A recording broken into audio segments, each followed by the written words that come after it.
welcome to Mustang Alley in Lafayette, Indiana for the 2018 Ebonite Lafayette Open, powered by Savage Bowling TV. Hello, everyone. I'm Scott Gilmore. Joining me today's broadcast is Chad Lester, and we're down to our final four competitors to see who will win the 2018 Ebonite Lafayette Open. And we're down to Nathan Michalowski will take on Mike Dole, and Joel Klaus will take on Brian Halen. And Nathan Michalowski is our #1 seed, Chad, and he's found himself in the Final Four after a tough loss last year in the round of one. But Nathan, our #1 seed 2 consecutive years, finds himself in the championship game. Yeah, last year he dominated the field. He did the same this year, led the whole qualifying, managed to make it to this point this year, so I'm sure he's pretty happy. Well, now Brian Halen, a young college player for McKendree, a two-hander, has survived in advance. He's had to double in the 10th to win the quarterfinal match, and then he found himself sneaking in here in the semifinals. That's a guy to look out for, and playing the deep inside line. That's right. Only two-hander in the field.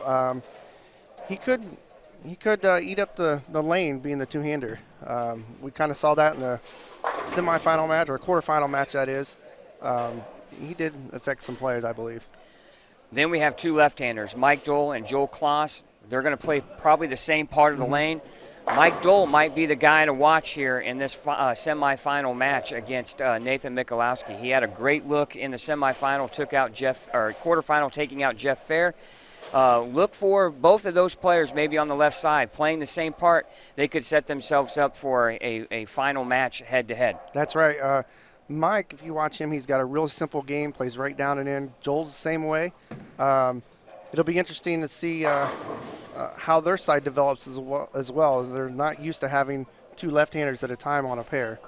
All right, best 2 out of 3 to find out who will make the final match here at the 2018 Ebonite Lafayette Open, powered by Savage Bowling TV. We'll come back with the start of our semifinal matches right after this.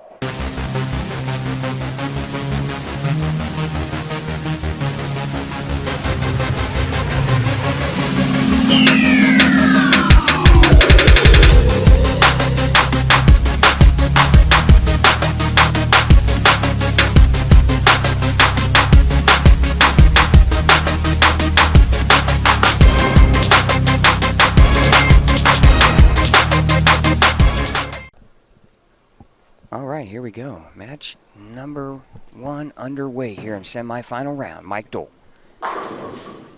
Week 7. Now, this is kind of what we saw on the fresh early this morning. A lot of week 7, week 10s. But then they finally did open up for everybody. Well, and we didn't know for sure who would be impacted most by bowling on the fresh. We'll find out here soon. Yes, we will. Boy, look how straight Nathan is playing. And oh, break there to get the 9-pin to fall out. Lead just to 3-6-7. Now Mike Dole working on a 7-pin spare here. And really he covers it. Really solid spare shooter. Well, you know, he was lost the first 2 games of qualifying, and yes, he finds himself down. He's like minus 27 in going into game 4 in qualifying, and he gets on 15 and 16. And just the look just went, he had a crazy look, shoots 259, and found himself in the cut. And now he finds himself all the way into the semifinal round. Here's our first look at Brian Halen, semifinal match #2. Left lane, lane 11.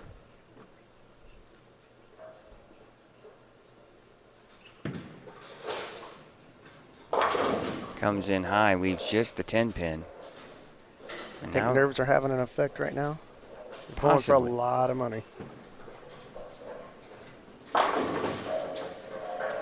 Flat 7-2 for Joel. You know, we thought, Mike with a little bit more rev rate than Joel, we figured they could find themselves migrating to the same part of the lane. Could that help them out as we move on this fresh pair?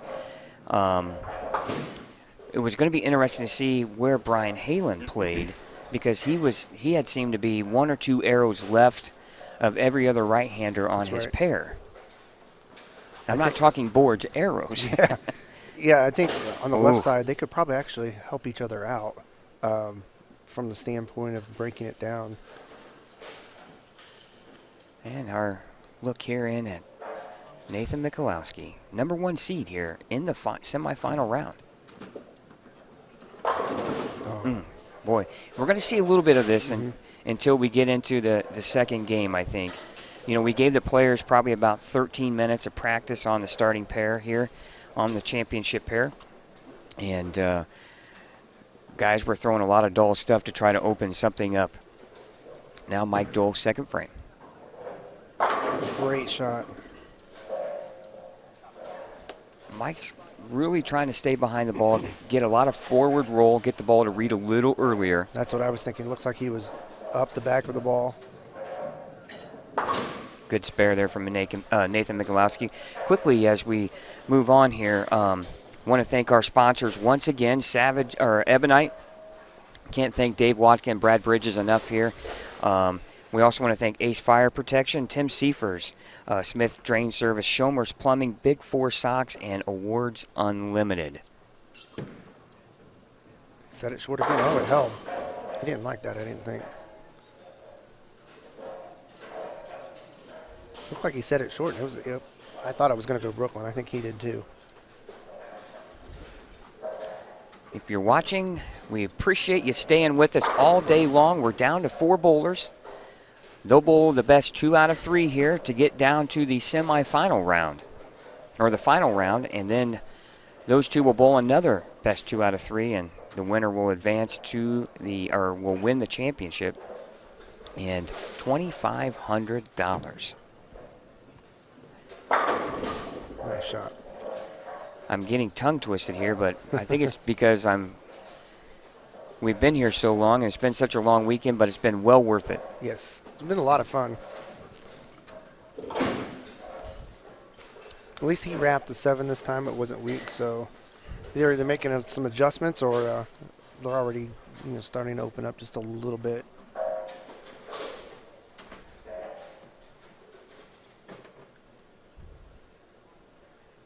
Mike Dole up on the left lane.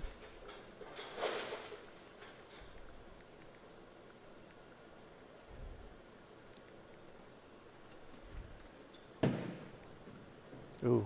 A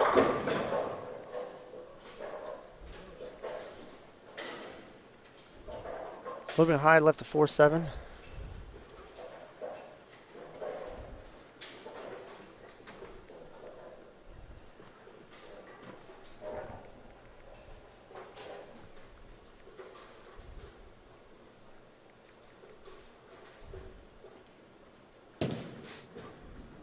And on the spare.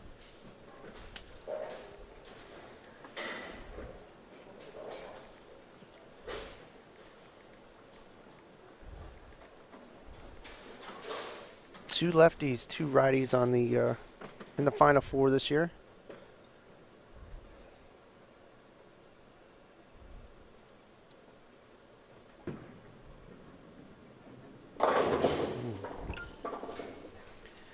Yeah, he comes in light again and leaves the 5-9. And now Brian Halen's thinking, get a double here and get a quick little 20-pin lead here maybe. And as we talked about earlier, Chad, it's so important to win the first game. He comes in light too as well and leaves the 2-7 split. You get that first game behind you and your arm swing starts to relax a little bit, start to get more comfortable. As we see Joel shoot a spare.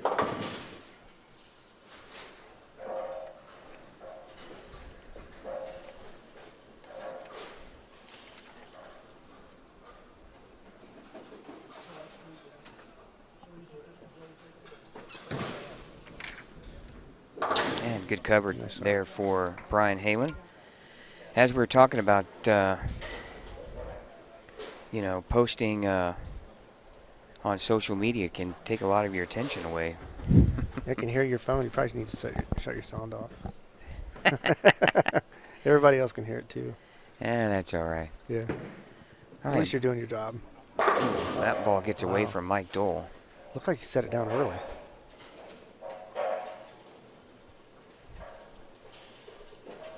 You don't get enough out of it at the bottom of the swing. That's what's going to happen.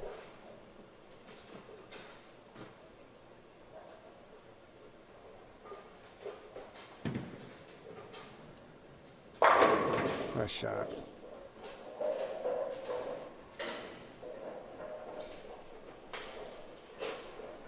You know, I think, watching these bowlers bowl on the fresh this morning, I think I'd give Nathan probably the advantage. He squeaked out a win against Shannon O'Keefe, but I think he bowled the most consistent out of any of those bowlers.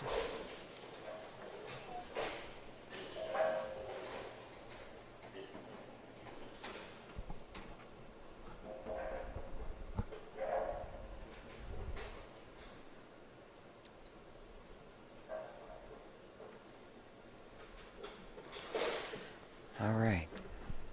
Joel Klaus here. 3 spares working now in the 4th frame. Get that out. And he leaves the same thing Mike Dole had left previous. Yeah. And now Brian Halen working on a spare in the 3rd. Can take a 6-pin lead here early with a strike.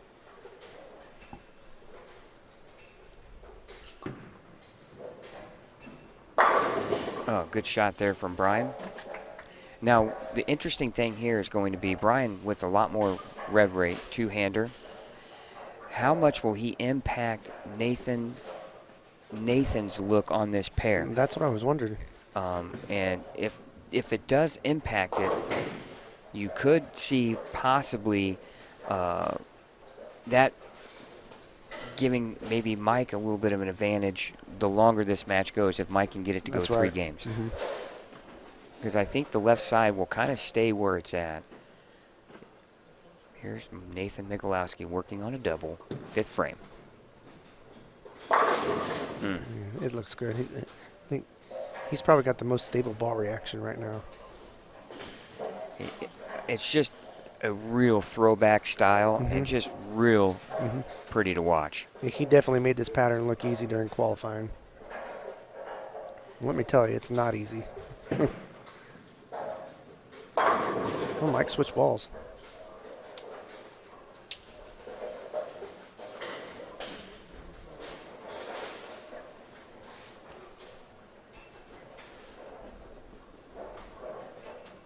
Now Joel Klaus here, stepping up, 5th frame on a spare. Looking for his first strike of the match. A little bit more direct. Oh, is he going to get it? No, wobbler, not quite. 6-pin, doesn't fall. Now Brian has got another opportunity to be the first one in this match to throw a double. Right.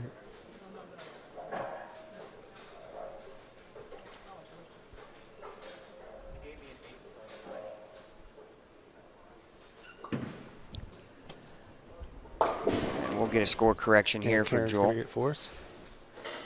Scored an 8, he got a 9. Of course, every pin counts, as we've seen all day today. We've had so many matches come down to fill balls in the 10th. And we even had 2 ties in our opening round today. And spare.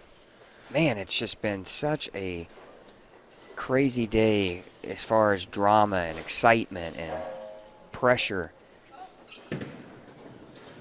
Yeah, I don't remember it being this way in the past. And from a fan standpoint, or a spectator standpoint, it's fun to watch. Absolutely. It's fun to watch guys perform in very difficult circumstances. It's fun to watch them grind it out. I know that might be mean to say, but and that's got to get going. Oh gosh. Oof. 379. But I think as a spectator, I really like to see people work at it instead of making it look easy, if that makes sense.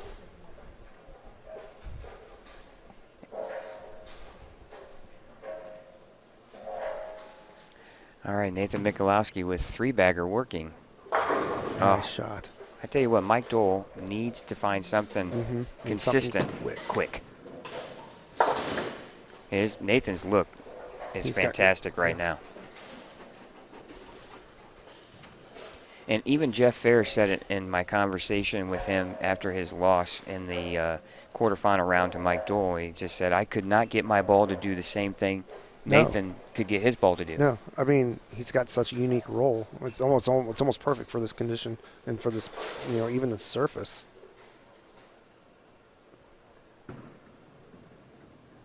Nice shot. Good shot there from Joel. Well, just making those spares, now he finds himself with a 7-pin lead. Brian had the one open there. Mm-hmm. And that's where spares are so critical. Now Brian Halen on an open 6th frame. Game number 1 here. Semifinal round of the 2018 Ebonite Lafayette Open. He comes in light, leaves the 2-8. He's kind of puzzled right now. He probably wishes his ball would do what Nathan's is doing. Mm-hmm. Just kind of lay there, but much more rotation and rev rate for Brian. And I think you're about to see the two-handed revelation in bowling. And my feeling was in about 10 years or less, maybe even 5 years, you're going to see a lot of two-handers in this.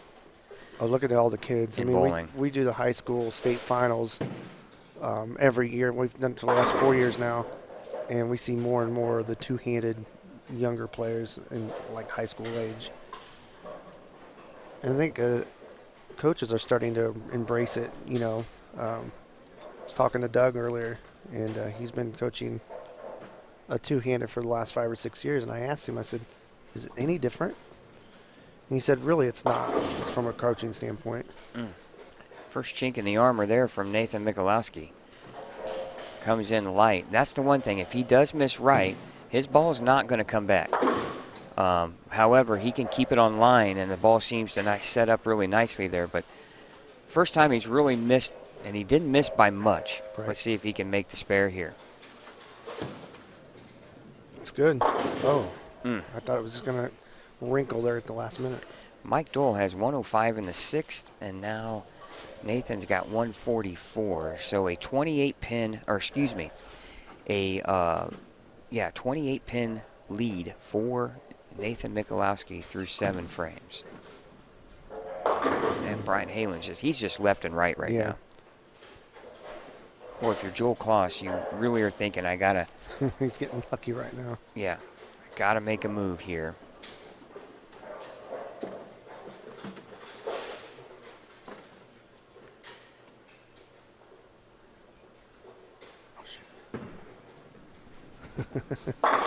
Oh, nice strike I'm there. multitasking today. Double there for Joel Klaus.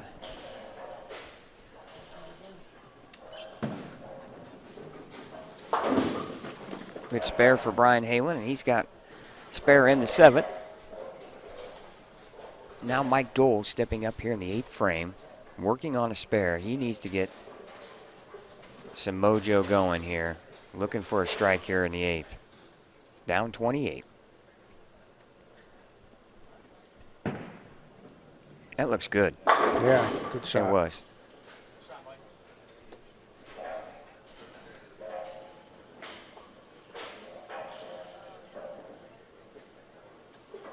I think at this point he's just hoping to get lined up, get something together for the next game.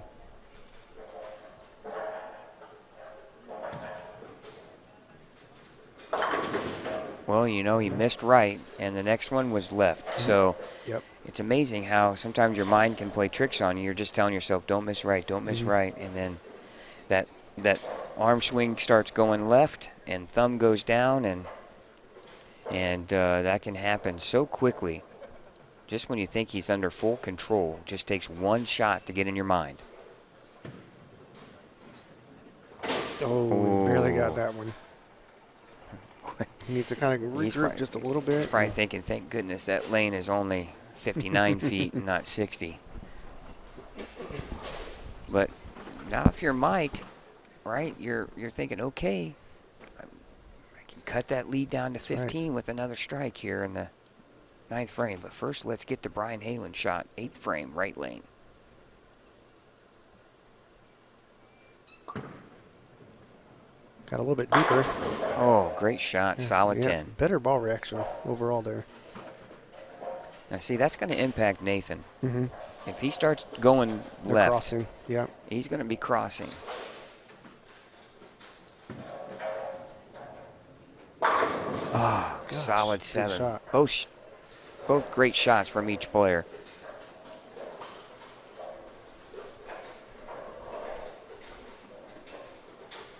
I want to thank again Ebonite. Of course, we got it plastered everywhere we possibly can here. They're a big part of what makes this tournament such a huge success. And Lafayette Interior Fashions for that awesome banner over the championship pair, too. Joe Massey did a great job with that. Yes, he did.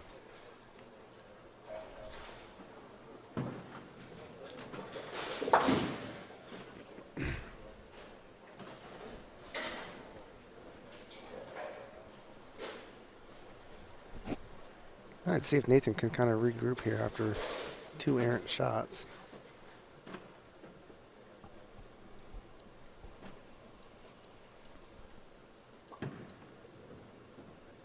Oh, And he does.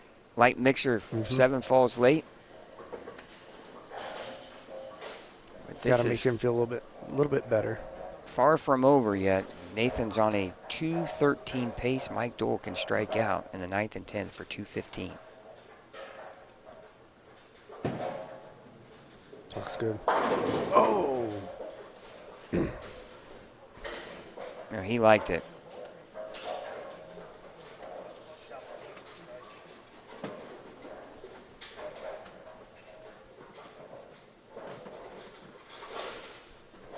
Now Joel Klaus here stepping up in the 9th frame. He's got 142 in the 7th with the spare in the 8th.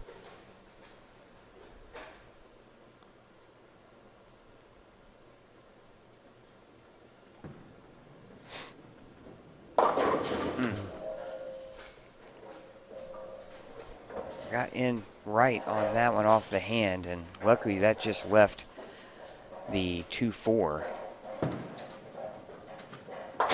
Spare conversion. Well, Mike's in trouble this game, so he can strike out for 195. Basically, Nathan just needs 6 count on the first ball and doesn't even have to have a spare to win. And good cover there by Joel.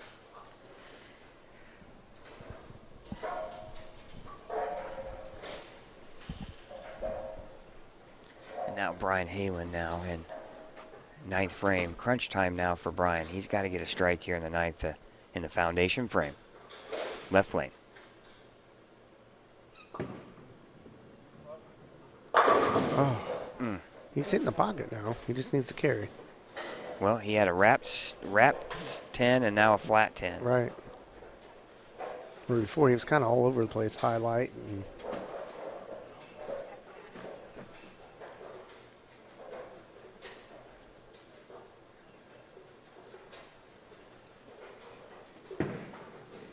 we got that wide. 9 pin. You know, if I had a chance to sit down and talk with Mike, I'd be like, don't panic. No, right? no. It's only one game. You know, just keep grinding right there, and this pair could come to you. He's not far off, in my opinion.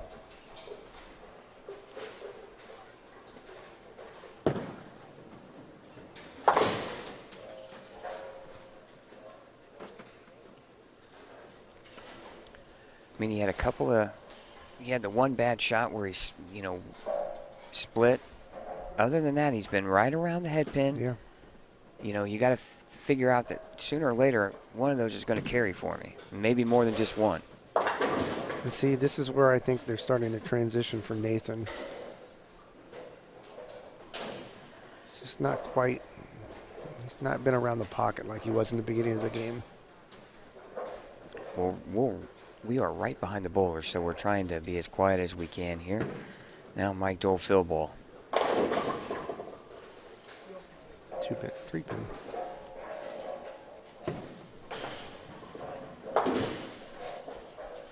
All right, Nathan is going to shoot at least 210 here if he strikes. Mike finished with 183. And losers of this match will get $800. Winners will advance to the final match and their chance to claim the title here at the 2018 Ebonite Lafayette Open.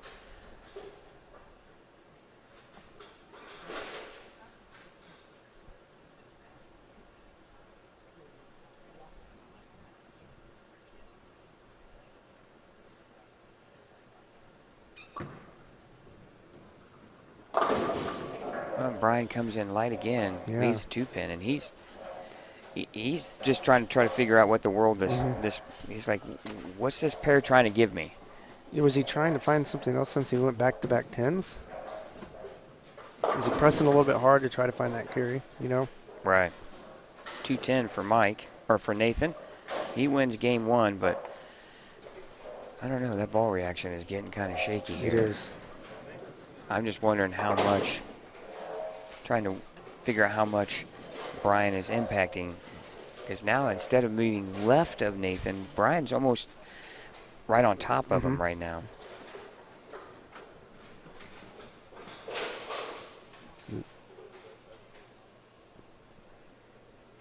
Joel Klaus trying to close out game 1. That'll be enough, I believe. Yep. Yes. And so Brian can strike here in the field for 181. Joel's already at 188.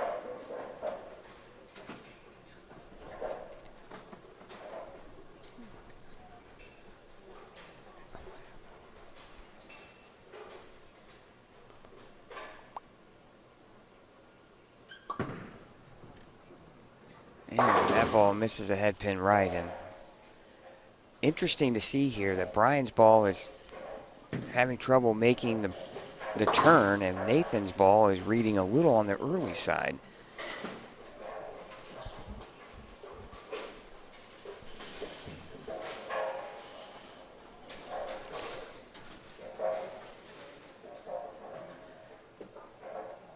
So Joel Klaus is going to win game number 1.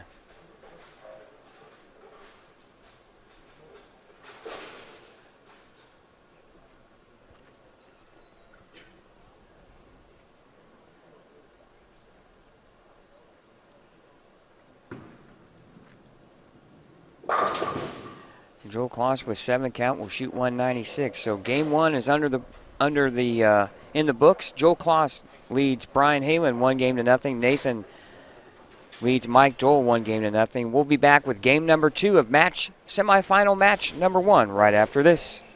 Mustang Alley, located in Lafayette, is the place to be, featuring 24 lanes with Cosmic Bowling, a newly renovated bar with increased seating, and even more big screen TVs to catch your favorite sporting event. Mustang Alley is also home to the Dock Restaurant, featuring your favorite burgers, wings, and more. So whether you're looking for a place to watch the game and have a cold drink, or a place to hold your next bowling party, Mustang Alley is the place to be. Contact Mustang Alley at 765-742-0443 or visit MustangAlleyLafayette.com. All right, welcome back to Lafayette, Indiana for the Ebonite Lafayette Open, powered by Savage Bowling TV, and Scott Gilmore, Chad Lester here in the booth, and game number 1 in the books for semifinal round. And Nathan Michalowski leads Mike Dole 1-0, and Joel Klaus leads Brian Halen 1-0. And now we're starting game number 2. And Nathan leads the way, comes in light with the strike. And now Mike Dole has to win game number 2 to force game number 3. This is best 2 out of 3. Total pins do not matter. Oh boy, there's a nice shot from Mike Dole. I don't think this match I look for Mike to force Nathan to shoot a big game here. He's going to give him a run. I really think that the lanes are changing for Nathan, and I think they're going to continue to change probably throughout this game.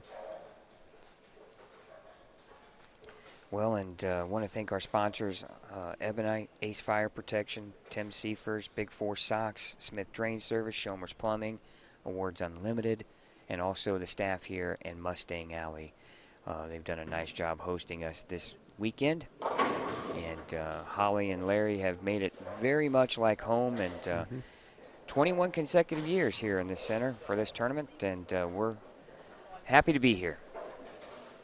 Joel starts out with a strike, and now Brian's thinking, I need to match this. I think Brian is just looking for some good ball reaction right now. And he jumps way left. Yes. That looked good. Now the left move for Brian. What's this going to do to Nathan's ball and reaction? That's why I said I think his reaction is going to continue to change. Probably every frame, maybe every other frame possibly. And now, big shot here for Mike Dole, even though it's second frame. Like to get out to a strong start. Got that one out. Yep. Oh, washout. 5 count washout, too. He'd like to have that one back. Yes. The worst thing in bowling is fighting yourself. Especially on a hard condition like this. And now Nathan, he's trying to double here. Comes in light, 2-8. Boy, that could have been a 2-8-10 real quick. That's right. But see now, with Brian moving in, that's going to push the oil right in Nathan's break point. Oh. Man, I bet he would have wished he got more of those. Count's so important. Could catch up with you later on in the game. Yeah, 26 now in the second on the open for Mike. Right now, I just wonder if he's guessing what to throw. Good spare there from Nathan. And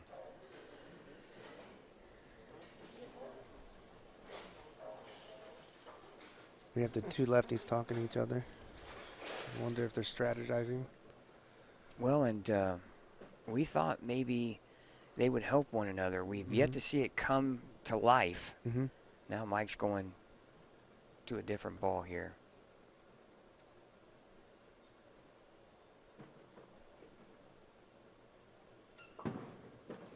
Yeah, way in. Yeah, that's a much better ball reaction than he's had so far.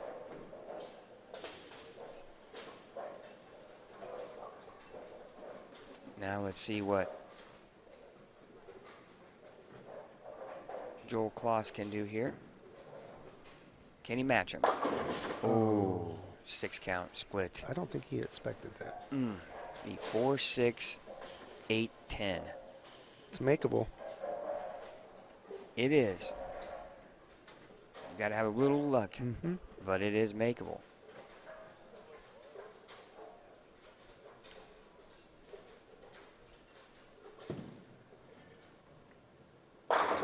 Good shot. His look on the left lane is still pretty good, but right now the look on the right lane has been kind of dicey for Nathan.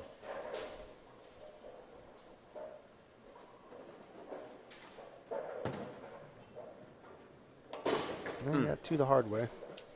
Yeah, it is a hard spare to make. All right, open frame for Joel here in the second. Now Brian's got a little bit of a lead now. Mike Dole. See what he's decided to do. He's got a different ball in his hand. I can't tell if it's, he went back and got a ball. Yeah, you just got to trust yourself right here. Looks like he's throwing something from the radical line.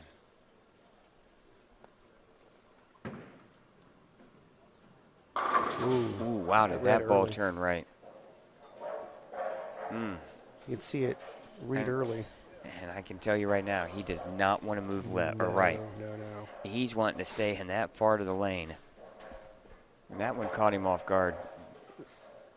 Really, unless you're Gene Perez, you don't want to get inside. I haven't seen any lefties that have done well inside besides Gene.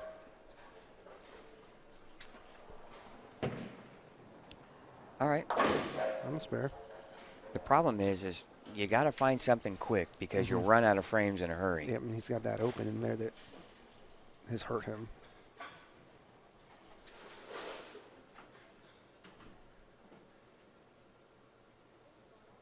All right, now Joel Klaus on an open here, third frame. He's leading the match 1-0. That looks Good left. shot.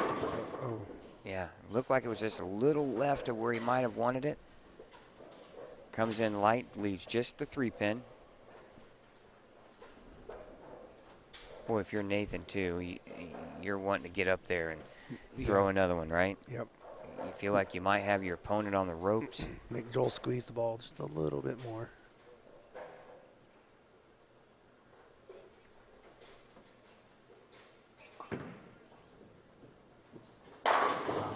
Uh-oh. That's just what everyone's. A little bit farther. That's just what everybody else on the pair said. Uh-oh. If you're Joel, now you're thinking, okay. Hopefully that this look changes, and that's the thing that we found with this pattern and in this house, especially with the HPL lane surface. You know, lanes transition so quickly. Right. It's a high friction surface, so transition happens very quick.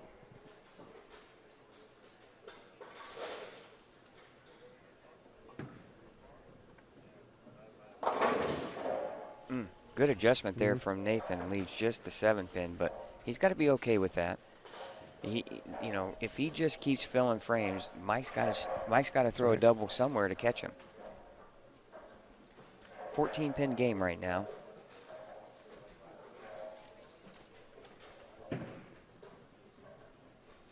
Oh, good shot. Boy, I thought it was still going to go high. good adjustment there on the left lane.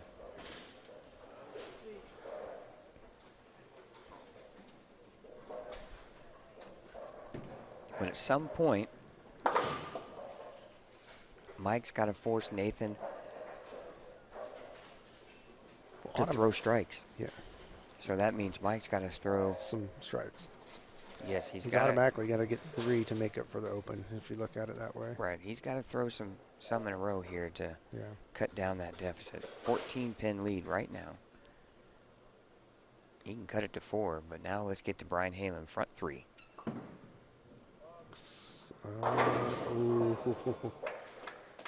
Uh-oh. You see, I thought on lane 12 he tugged it a little bit, and he definitely got that one out. So he's found some room.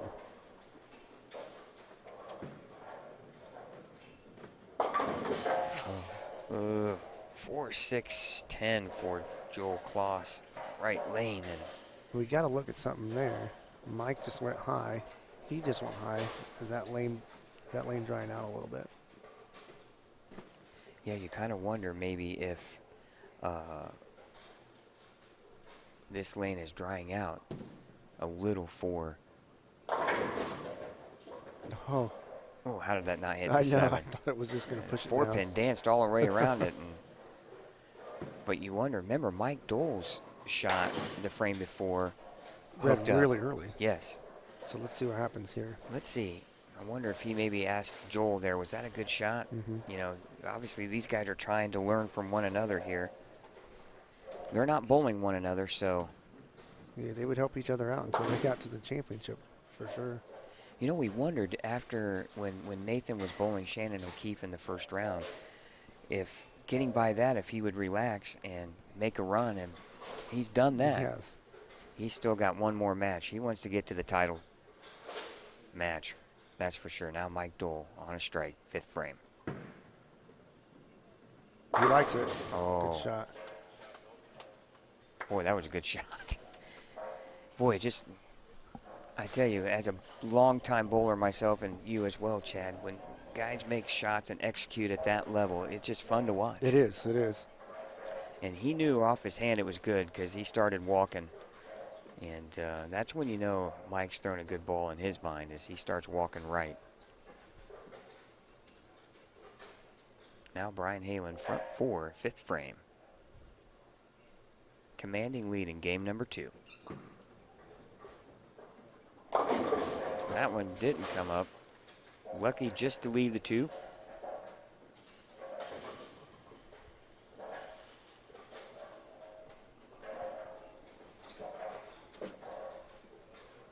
He's got a 57-pin lead right now on Joel. Yeah, if you're Joel, it's kind of like, what can I do?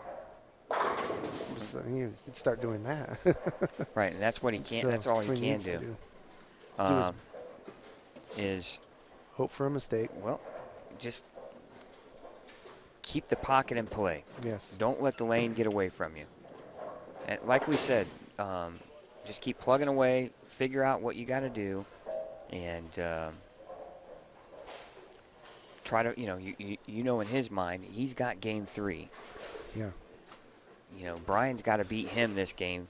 So Joel just needs to keep the pocket in play. Now Mike Dole, left lane on a double. Oh, wow. When he stood straight up after he let it go, he knew it wasn't good. And the one thing he couldn't do Just do that. is open. Yes.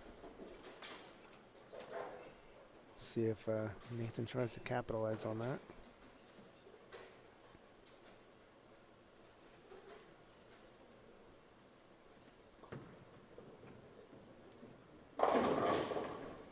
Light swisher.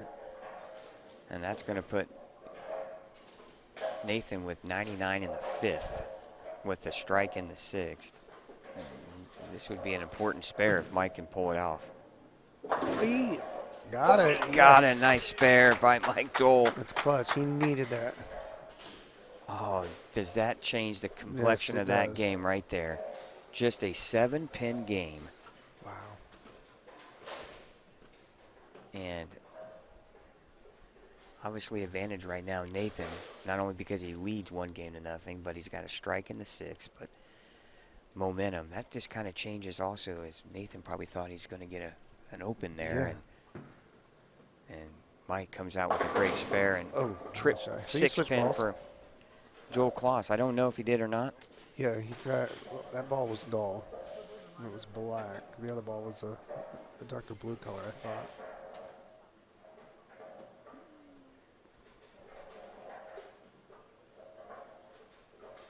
Now Brian Halen with the spare in the 5th, 6th frame. Wow, that ball High just sat. flush. If you're Joel, if you can keep throwing strikes, you just got to hope Brian's shot changes a little bit towards the end of this game to where, right now you're looking at game 3. Ian Bryan's, he's flirting with that high flush. It could be big 4 if he's not careful. Now Mike Dole, big shot here in the 7th frame.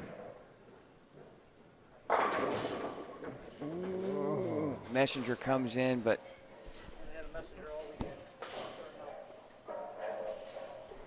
missed the 7-pin, so he leaves a weak 7. Now this could be Nathan's ticket to the championship match right here. Strike in the 6th, 7th frame, leading by 7. Can make it 18 with a strike.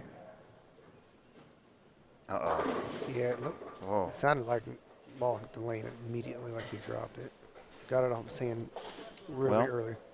He's probably lucky that wasn't any kind of a washout split. Now Mike looking to convert the 7-pin here. Good spare. Mike's shot spare's good all weekend. Now we'll get a look at Nathan Michalowski trying to convert the 1-2.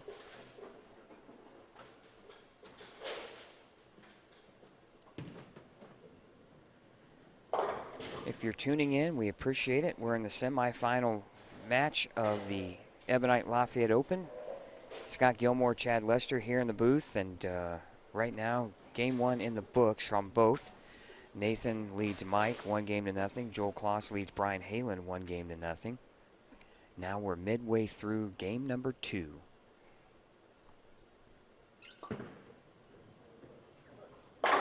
Oh, great Stone shot. 8.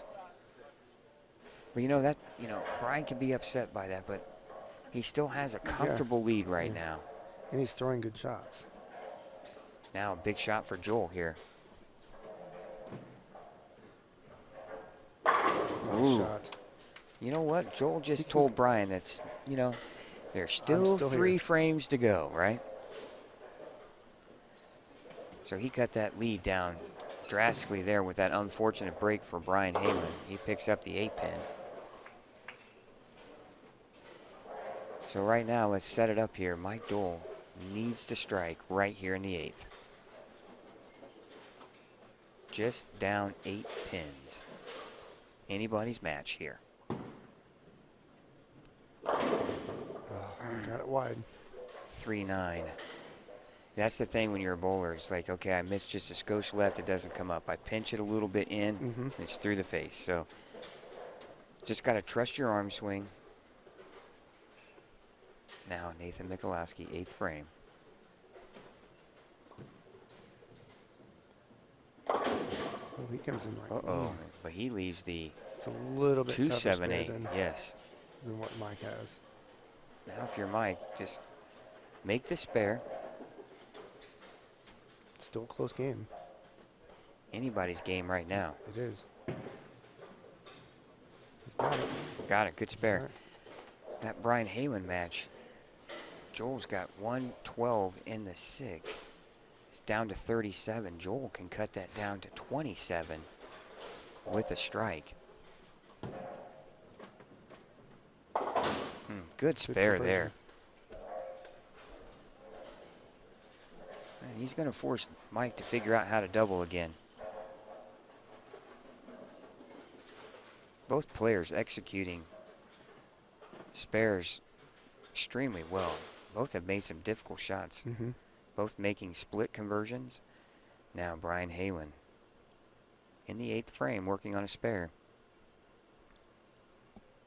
Trying to force game 3. Oh, he's like, Well, see, 10 pin. This is what Joel wants. Joel doesn't want him to be striking right now. If he can continue to strike, this match is going to get really close. Trying to chip away here, down 27. Can cut it to 17 here with the strike. That looks good. Oh, jumped nope. on him. Yeah, Joel had to keep the foot on the gas pedal there. He's going to have, with the spare, 130 in the 7th. He's going to be down 38.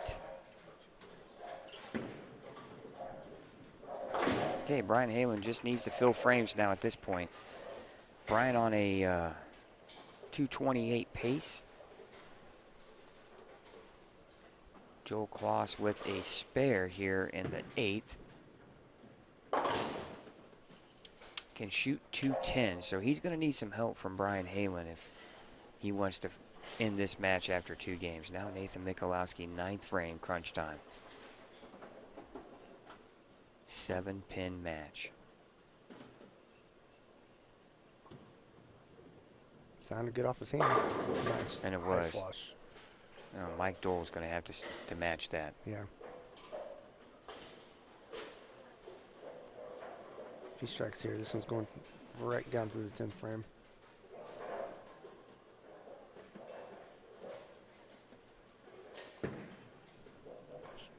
Oh, great shot. 7, solid 7. But you know, hey, this match is not over yet. It is not. And now Joel Klaus just trying to make good shots here. He pretty much knows that the thoughts of ending this game after 2 is nil. He's going to look to get lined back up for game number 3 here. But Mike Dole looking for the spare, 9th frame.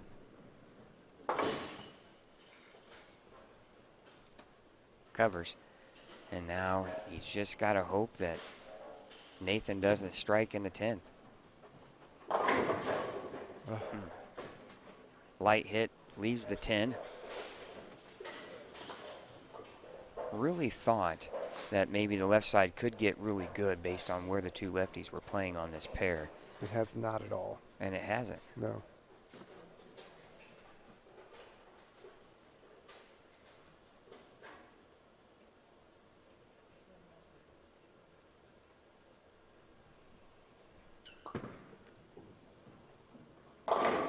Light mixer strike for Brian Halen, and that's going to force game 3.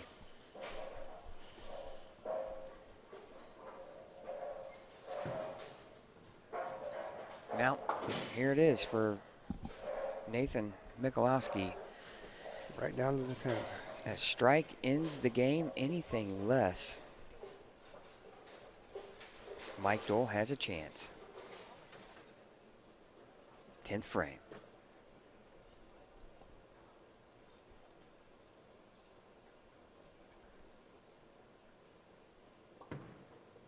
That looks inside. Oh my goodness.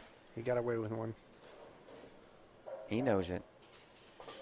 like any competitor, you hate to win by that, but that's just, there's That's the way it nothing you can goes. do. You No. can't control No. it. He just would like to make a better shot. Oh.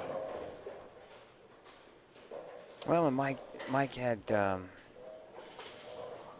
opportunities here and just couldn't get anything going on this pair. Yeah, there for a while it looked like he had everything together, and then whatever has happened, if they've changed again or if he's fighting his timing release. And Nathan's waiting for his ball. All right, Nathan Michalowski will win 2-0 over Mike Dole. We just don't know the final score yet.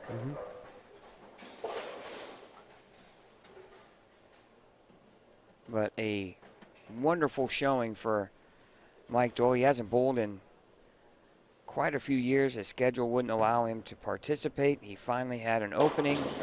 Boy, what if that was the first shot? Yeah, no kidding. And you're talking about a totally different game. So his first shot was on that route. I mean, he got fortunate that it did cross over. He definitely missed left. Will it be Joel Klaus or will it be Brian Halen? We do know that it's going to be Nathan Michalowski for the championship. Great showing there from Mike Dole, though. He shoots 185. Nathan Michalowski shoots 201.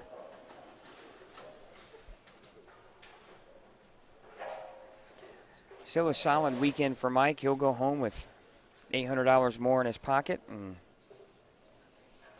And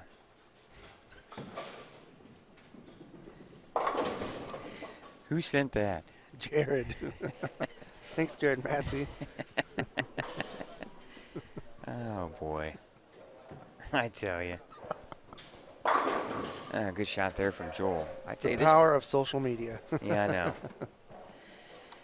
It's a love-hate relationship, isn't it? Yeah, it is.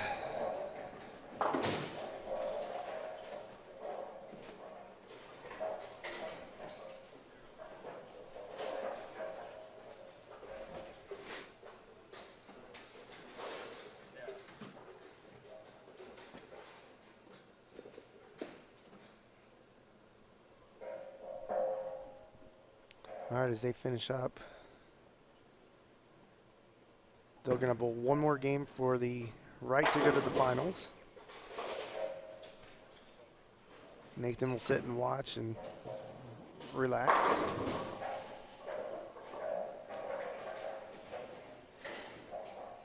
People on the live stream on the live stream chat asking about the shot. It was 44 feet, just under 32 mils. Yes, 31.95 mils. Pretty flat across Yeah, the. 1.3 to 1. So it's a sports shot, which is conducive to lower scores. But at times we've seen some high scores this weekend. All right, Brian Halen shoots 228 to Joel Klaus's 195. And now they'll go on to game number 3. So we'll come back for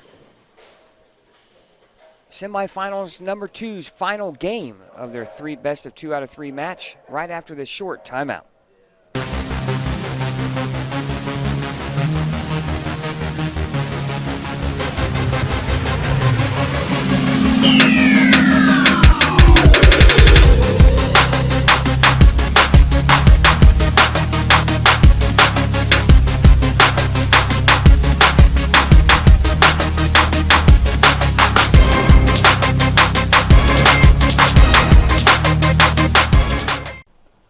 Okay,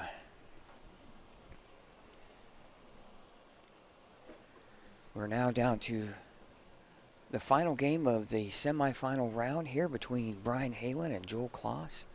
Winner will advance to take on Nathan Michalowski for the title at the 2018 Ebonite Lafayette Open. Scott Gilmore, Chad Lester here.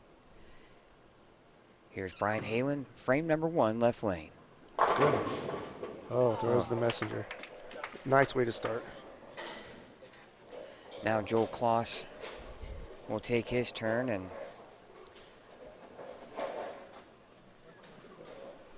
see if he can figure something out. I think Brian's definitely lined up. Once he moved way deep, his ball reaction got real stable.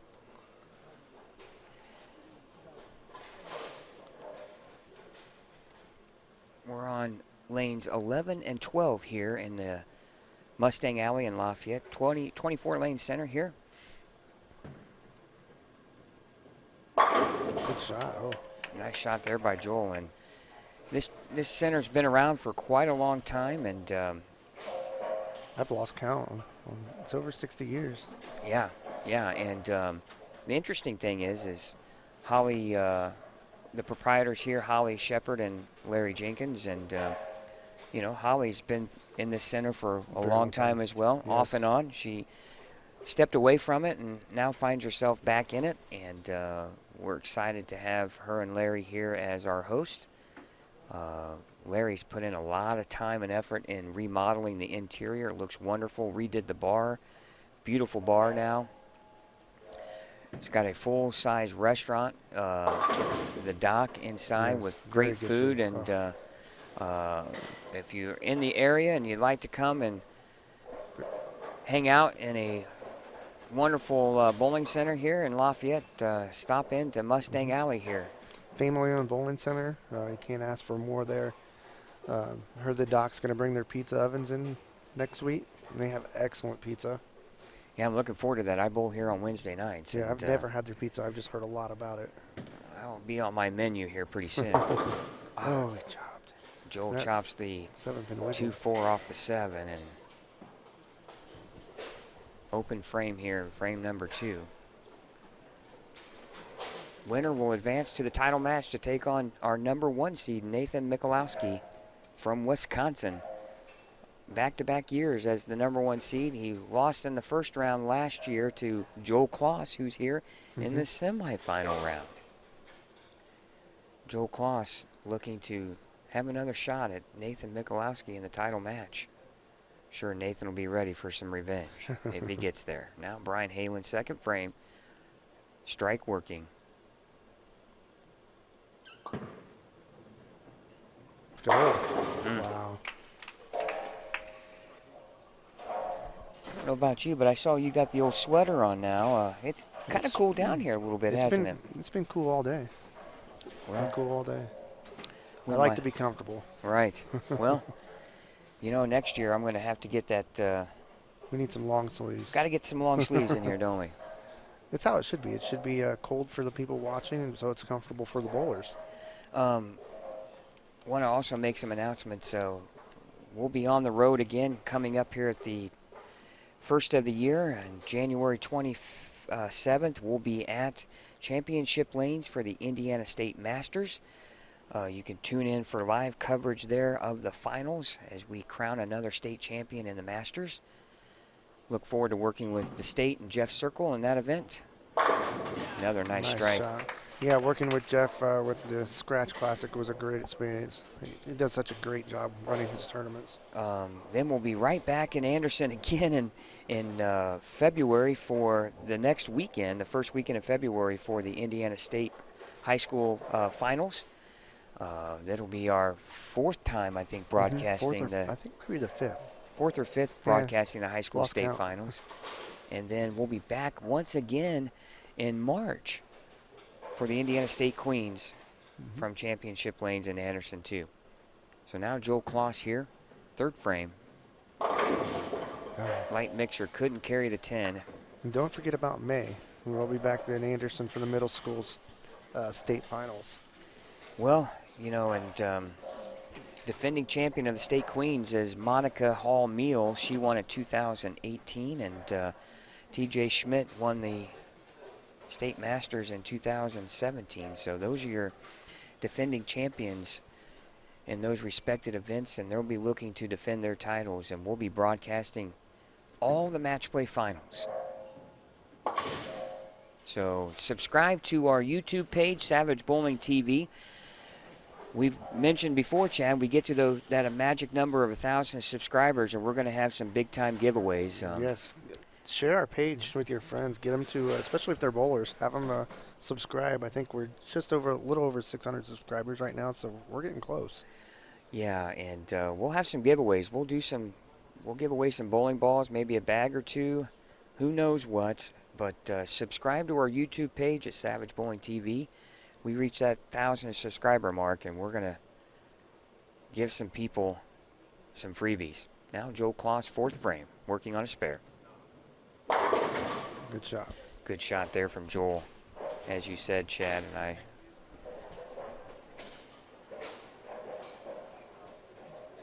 Look at this scoreboard right now, and Brian Halen off to a strong start, front three. Joel went strike, open, spare, strike. Brian quickly looking to make this a 32-pin lead here with a strike in the fourth. Winner advances to the title game, title match, and a chance at $2,500. First, let's get this match settled. Brian Halen, fourth frame, right lane. Good shot. Roll. Oh, and he gets a late messenger.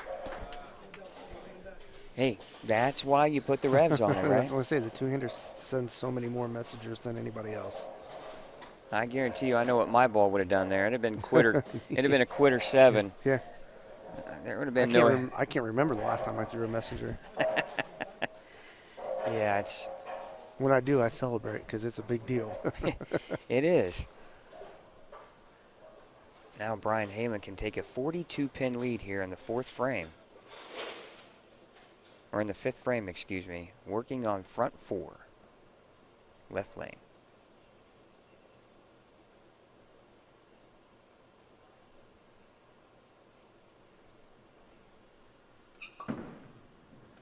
Got it wide. Oh, Back. Oh, that was a good-looking shot. He's got some room. Well, it's going to come down to the whether or not Joel can keep the string going, put some pressure on Brian to keep striking.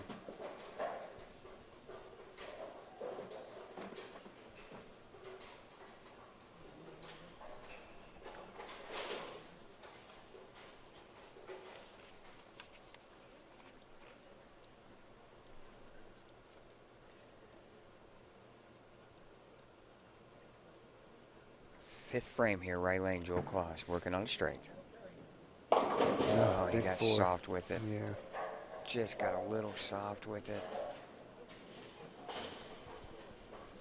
He's talking to himself a little there. Not happy at all with himself. Well, that's going to really put him in a big, big hole. When you're looking at an open in the fifth and you look across the screen and your opponent's got the front 5. Right.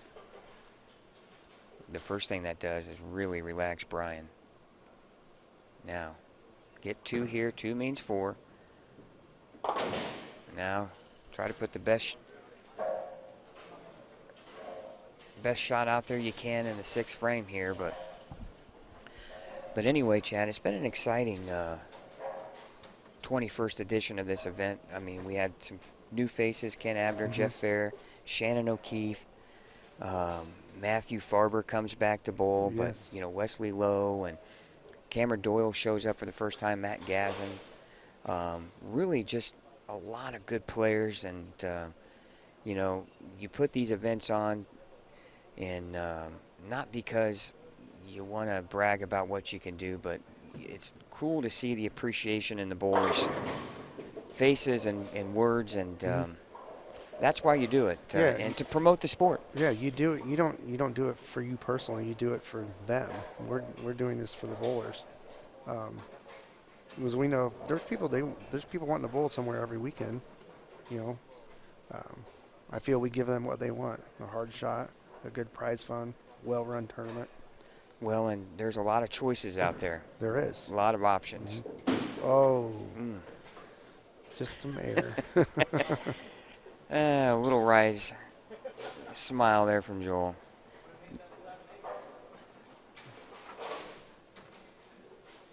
But it's great. I mean, we're seeing new faces still every year after 21 years. Well, I believe this is the 3rd consecutive year that Brian Halen's bowled in it. And, of course, I believe, I don't know if I think he's a junior at McKendree, so he might be back one more year. but I believe his teammate Charlie Reed from Texas pulled last year, did not make the trip this year. But I think Brian might be from South Carolina. Okay. And Week 10. Week 10, but he's in full control here. Yes, Fill he is. frames, that's all you got to do. One other tournament we didn't talk about is it's coming up here, Christmas Eve tournament, Jared's tournament. Yeah, I forgot about that. Yeah, if you want another opportunity to bowl inside Mustang Alley, Jared Massey runs a really good event called the Christmas Eve tournament, and it's the day before Christmas Eve. It's the 23rd. I'll get the flyers, and we'll talk about it during the championship match, but it's always been a well-attended tournament. I think if he gets in 100 entries, he's going to guarantee 1,000, I thought. I saw on the flyer. Well, and I believe right now there's no match play or no step ladder. You just post in the score. You Four games. bowl a squad, you post a score, and winner wins. Good shot there It's a fun tournament. It's a little bit competitive, but it's fun. It's on a casual recreation pattern, so it's a modified house shot. Well, and it's something to do before the holidays. Right, the entry fee's reasonable, and that's the point of it. And but if you want to have something to do the day before Christmas Eve, come on out to Mustang Alley, and you probably can search that on Facebook too as well. Christmas Eve. Hey, I just got the flyer. So somebody on the live stream's asking about youth. Can youth bowl in this? I believe so. I believe so. Youth can bowl in mine. We deposit everything through these smart accounts. Actually, he's got no youth on this tournament. Adults only. Yep. Well, there's your answer. So he's going to give always read before you say anything, yes, right? 4 games, $50 entry, 1 in 5 cash. Top woman is guaranteed $100. Tim Seifers is sponsoring this one.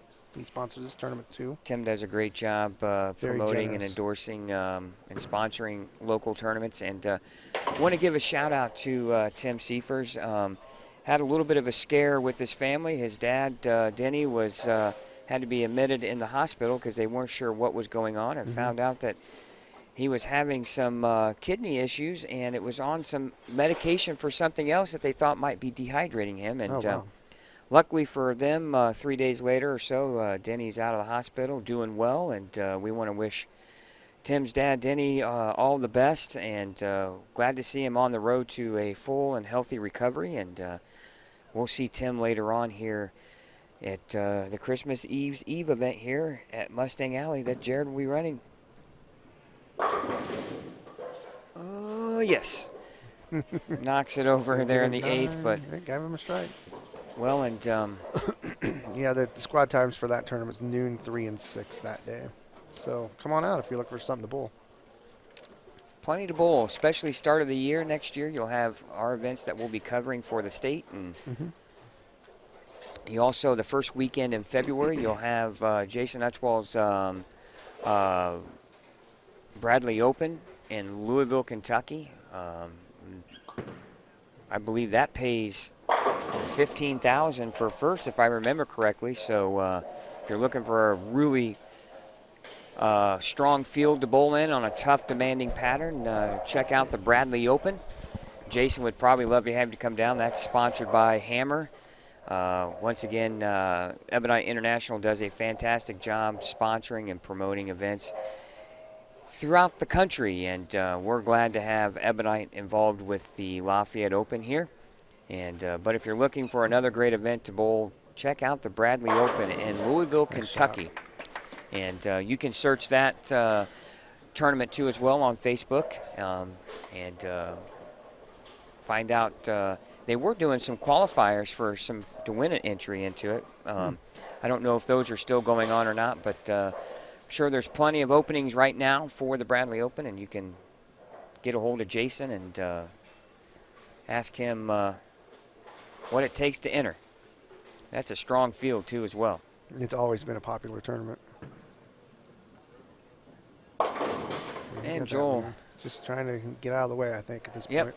Just trying to speed things along. And it's a good run. He bowled really good this weekend. All right, well, right now we're just trying to find out the final score, but Brian Halen will advance over Joel Klaus 2-1. He'll take on number 1 seed Nathan Michalowski for the 2018 Ebonite Lafayette Open Championship. We'll come back with the title match, best 2 out of 3, after this short timeout here on Savage Bowling TV.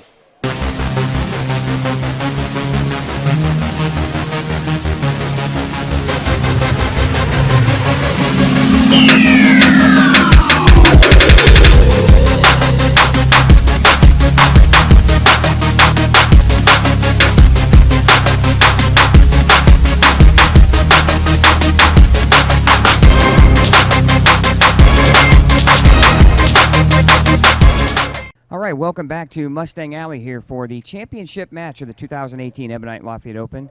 I'm now here with Brian Halen and Nathan Michalowski for the title here. And Nathan, Brian, a little more rev rate, going to be probably left of you. What's your strategy here?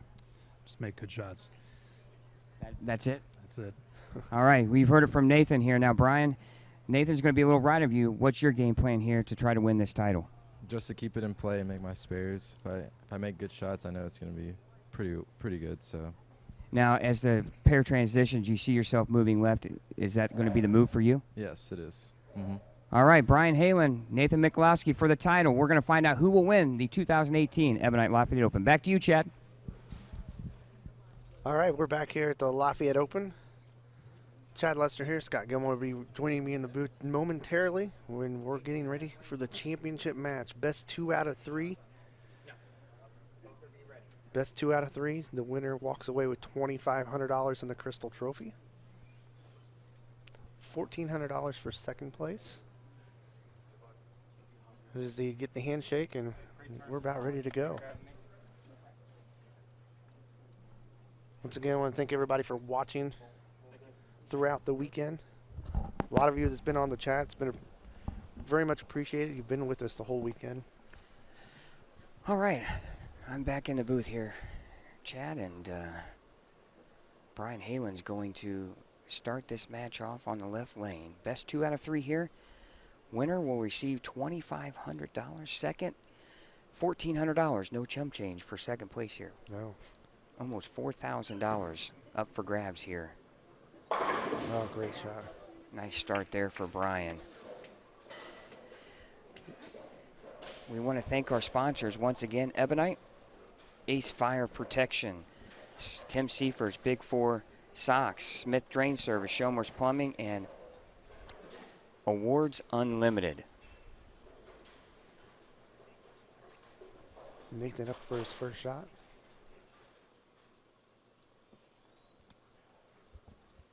On lane 12.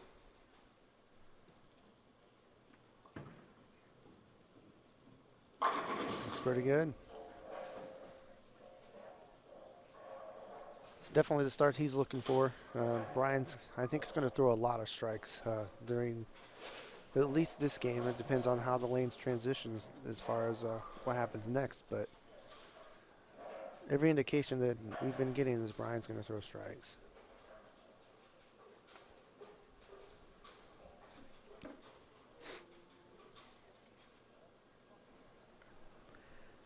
All right, both bowlers start out with strikes. Now Nathan Michalowski on the left lane. Oh, 10 back. Boy, great start for both bowlers. Love his comment. He was just like, make good shots. Yeah, that's all you have to do. That's all he was going to do. He's going to have to make good shots to beat Brian.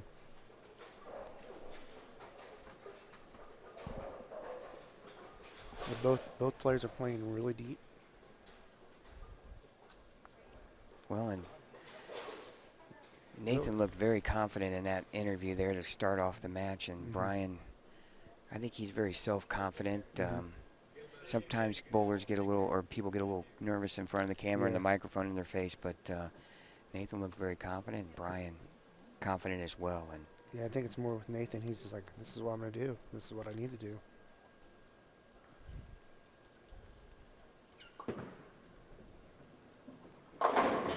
oh, light mixer leaves the 7. Just a little bit longer.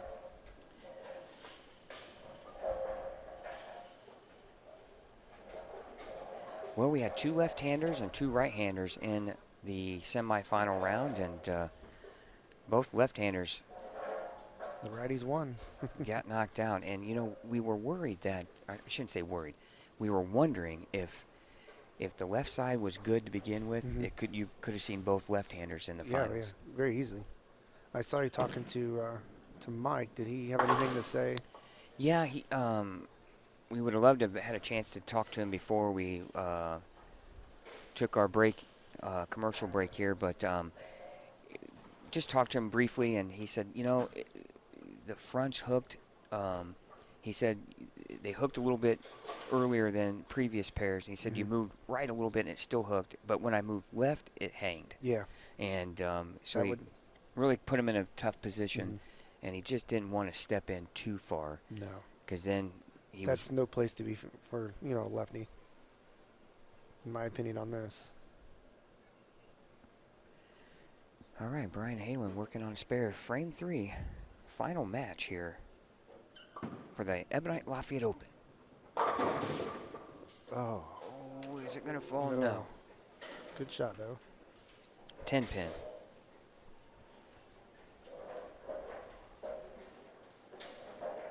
Well, this will be our last event for the year, 2018 calendar year, and take a couple months off, and we've been quite busy. Yes, we have.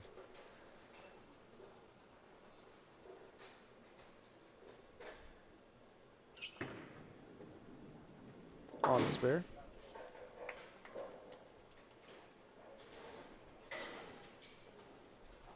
Nathan now up in the 3rd frame, looking to strike again, give himself the first 3.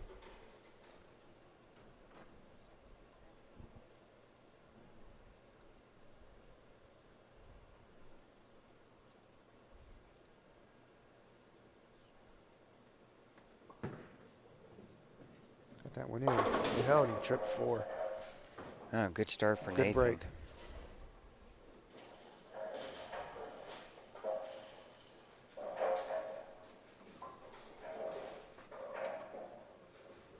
So far, so good. He's made good shots.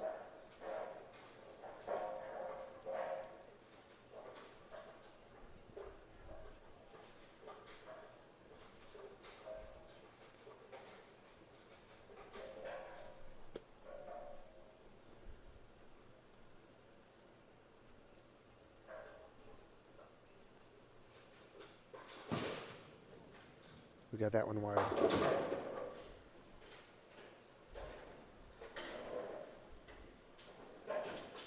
I spoke too soon. But he has a makeable spare. 1, 2, 8.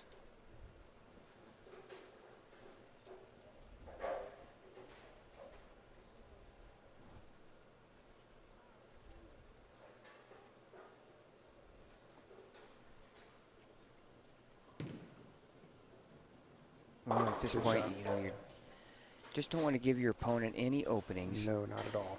Make them beat you. Mm-hmm. And it's what Nathan is trying to do here.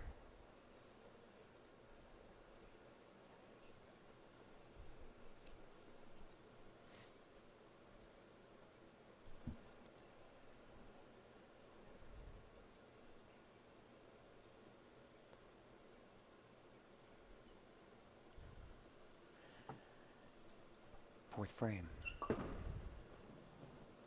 Oh, boy, that was really good. Nice. That was just really good.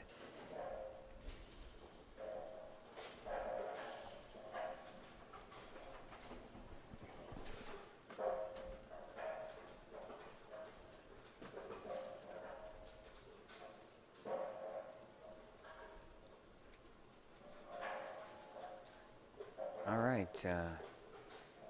18 pin game right now, and Brian Halen with a strike in the 5th can cut it to 8.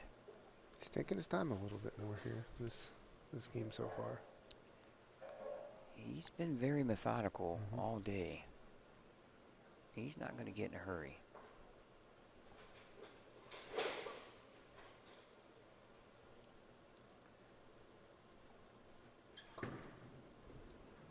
Looks good. Oh, are you kidding me? tough Swing rolls right in front of the 7 and cannot and does not knock it over. Well, you know, you think about it, Chad, you look at the last 2, 3, 4, 5, 6 champions, all right? Because some of the people might not remember the early champions of this event. You know, the bowling enthusiasts will know Eugene McCune. Right. But some of the other names they might not be more familiar with. But if you go to the last 6 champions, E.J. Tackett, T.J. Schmidt, Brett Shepard, Kyle Sherman, Wesley Lowe, Joe Bailey. Yeah. Those are some pretty big names in the amateur world of bowling. And E.J. Tackett is one of the best professionals in the world. In the world, yes. So. Good shot. Strike there in the 5th frame for Nathan Michalowski. Looking to increase that 18-pin lead to 28 with the strike here. And but anyway, anytime you can add your name to a list of champions like that. A long list of champions. You know, I've always been, you know, the older you get, it's more about the title, the resume builder. The money comes with that. Yes. Sometimes some of these young kids, it's about the money, but I think the older you get, the more you appreciate winning. Yeah, and also that title stays forever. That trophy you get stays forever. The money, you end up spending it. It goes away. Right. You know, so, yeah, I totally get what you're saying.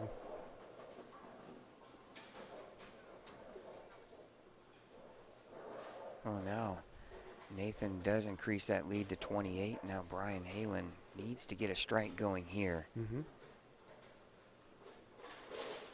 6th frame here, halfway through game number 1 of the championship match.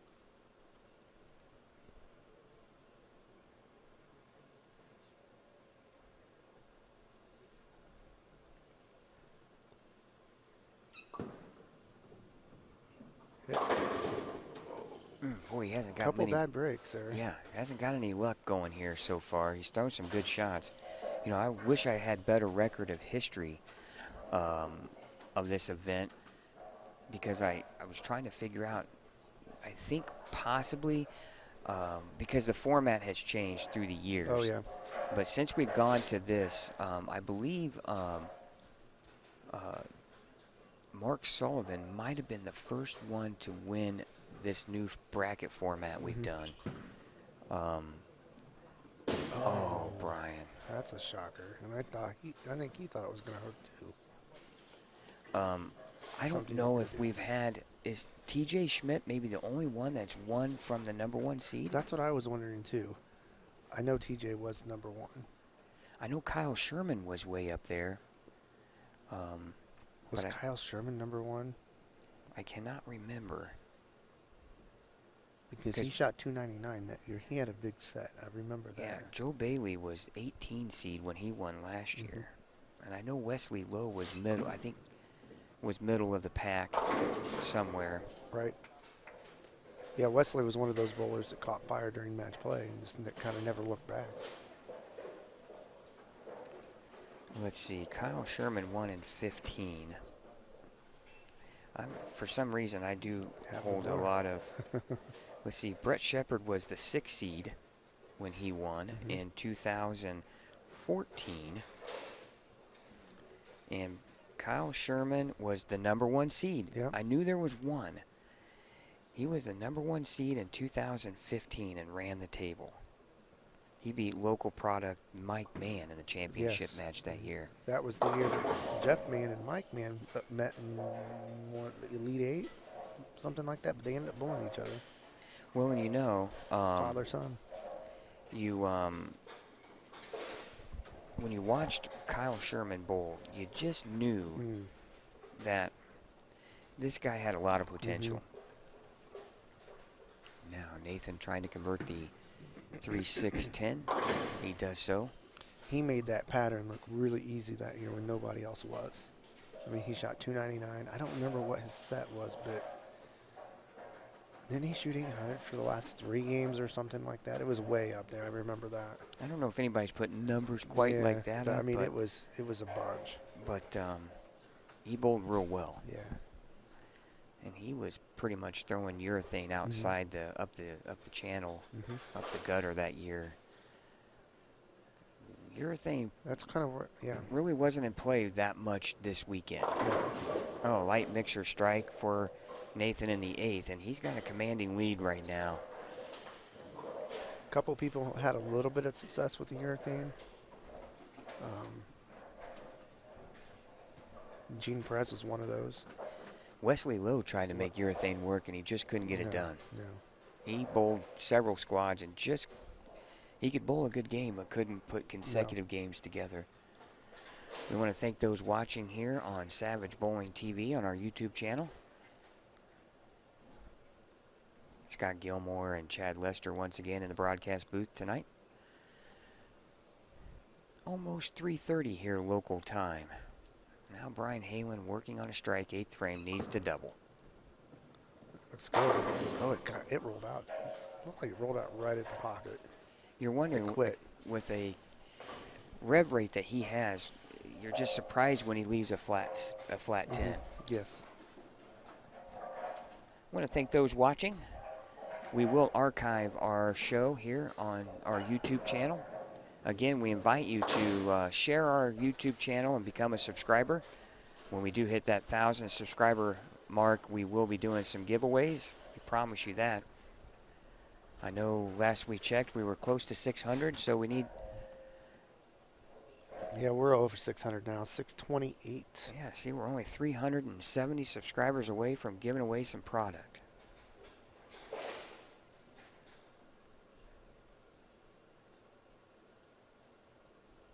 Now Brian Halen, 9th frame.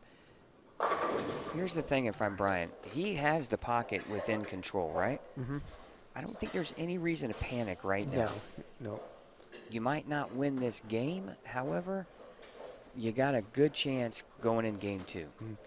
I think they're going to change more for Nathan than they will Brian at this point, just because of the rev rate factor and the speed that Brian throws away.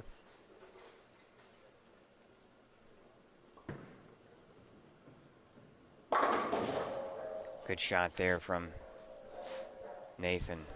Also, if you're on our YouTube, browsing around our videos, check out the Scratch Classic Finals video.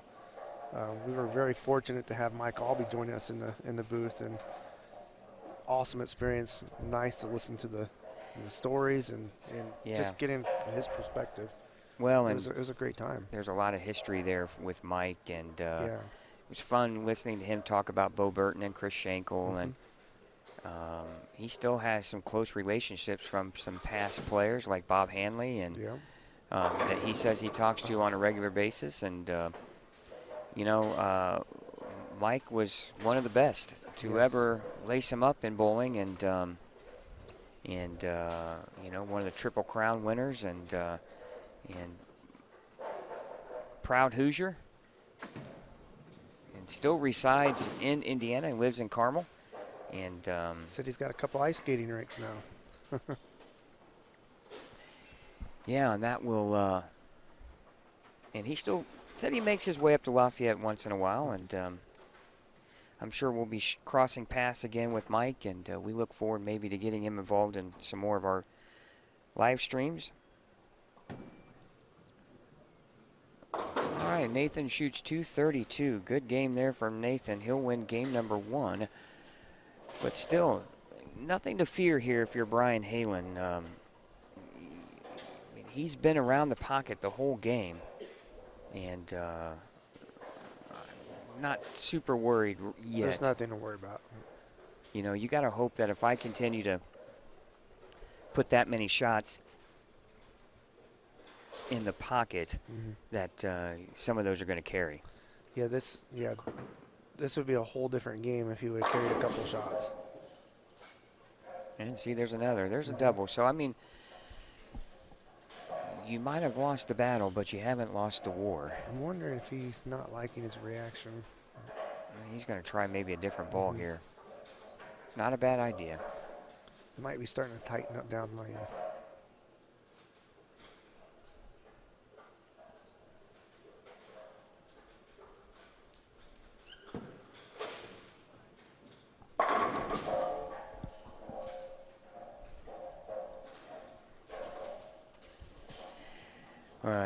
Falling asleep over there? No, I find myself watching the action instead of doing my job. Sorry about that. It's not your fault. All of a sudden, I'm looking at the monitor, and all of a sudden, I'm like, okay, he disappeared. And I'm watching him bowl because we're right behind him. All right, that's going to be in game number 1, and It was a practice shot there. yeah. All right, 232 to 195, your first game totals. Nathan Michalowski, 1 game away from claiming the championship.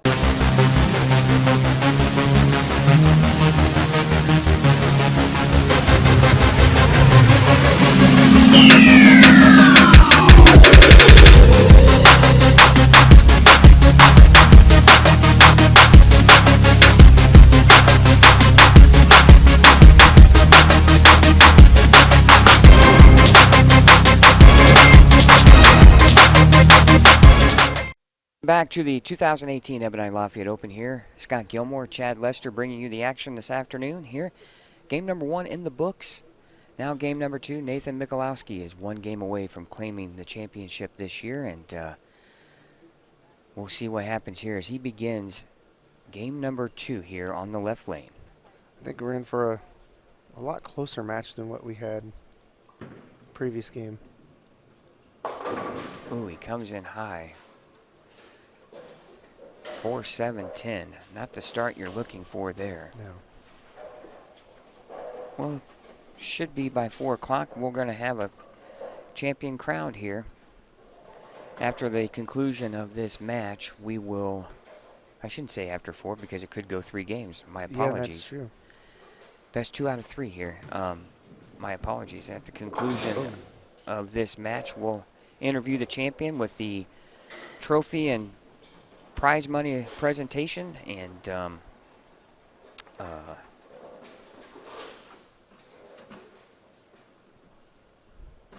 wrap things up here from Mustang Alley here in Lafayette. And then we have to wait a year to do it again. I love it, but sometimes waiting a year is not such a bad thing. Get you time to regroup and re-energize.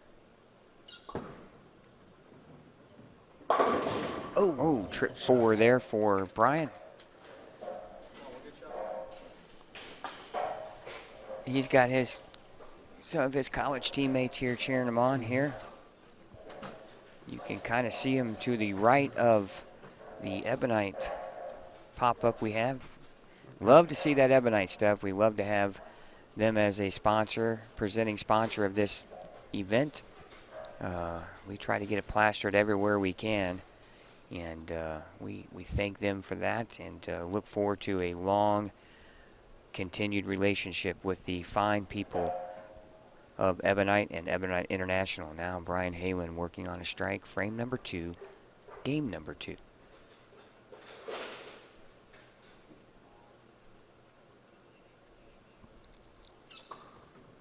That came off real clean. That was solid. You didn't even hear the whole ball hit the lane. That came off really clean. And now, good start for for Brian here, and now Nathan, first open of the championship match for him here in the first frame of game number 2.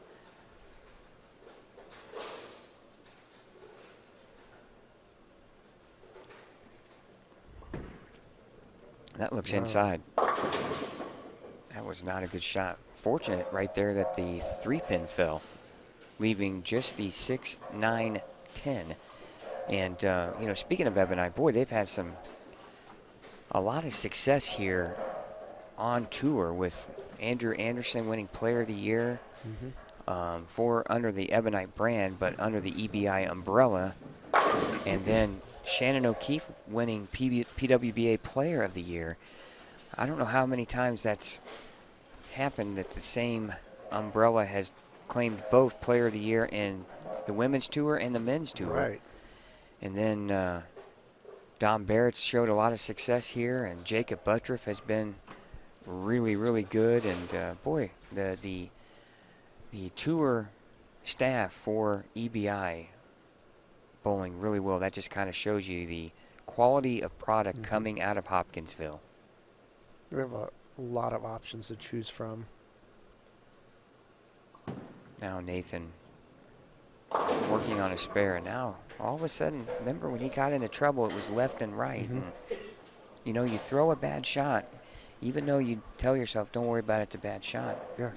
The mind starts to play a handful of tricks on you. And now all of a sudden he kind of looks lost.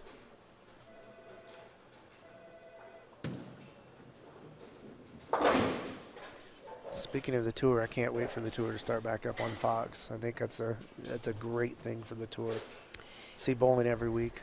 Yeah, and I tell you what, you know, we're doing time. live streams. Flow Bowling has been great for Yes. the tour. They do a phenomenal job broadcasting all of the action during the week. Lucas Wiseman now is a writer for Flow Bowling. He does a tremendous job. But, man, you get to see so much behind the scenes and qualifying. They got cameras almost on every pair. And, I mean, they're just not just live streaming.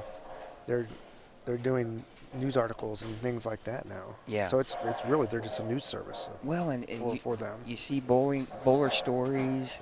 You learn more than you learn about the bowler off the lanes, and Right. yeah, it's been great for the PBA, and but yes, Fox I think is going to be fantastic, and Rob Stone's going to be doing the play-by-play once again for the PBA for Fox. You know, I'll be honest with you. I'm a big, obviously, Bo Burton and Chris Schenkel fan, but that's the past, and obviously Chris no longer with us, who passed years and years ago, and Bo Burton retired from TV. But I do like Marshall Holman. Yes. Matter of fact, Mike Albee and I were talking about those that remember Denny Schreiner. Yes. Mike Durbin, another guy that's called a lot of bowling in his time, and I do also like the thought of more shows during the week even. Yes.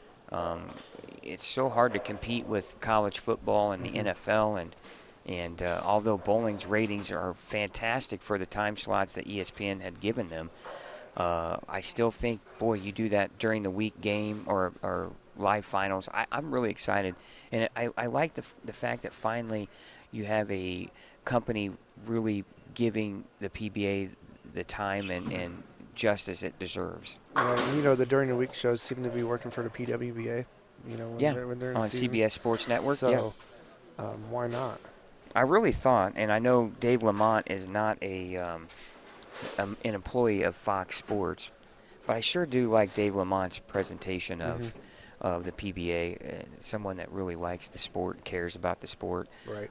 Dave's a ultimate pro when it comes to play-by-play and sports commentating, and you know, when I was younger, I always wanted to do that for a living, and it's such a hard sport to break into, or I should say profession, not sport, but it's a hard profession to break into, and and that's why one of the reasons why we kind of started this live stream. It allows you an opportunity to do something you're passionate about, and call the sport of bowling, and I think most of the people out there enjoy watching bowling on, you know, and the live stream is allowed to do it on computer and and in high definition. Yeah. You know, I remember being younger and being in youth bowling and being a kid. And the only thing we saw was what we saw on Saturday afternoons. Now live streaming gives you that behind the scenes that you can see qualifying, you see match play. much like golf. Golf you see every round, you know. So now via the internet, you can see from, you know, shot one to the end. All right now it's about an 18-pin lead for Brian Halen here through 3 frames. Strike there in the 5th for Nathan. And Brian looking to maintain that.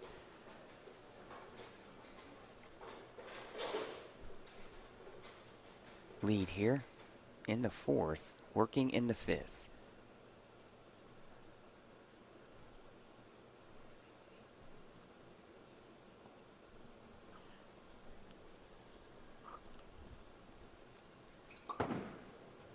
Set it short. Well, Ooh, I thought he set it short. But just where he wanted it to make the corner, it just kind of labored.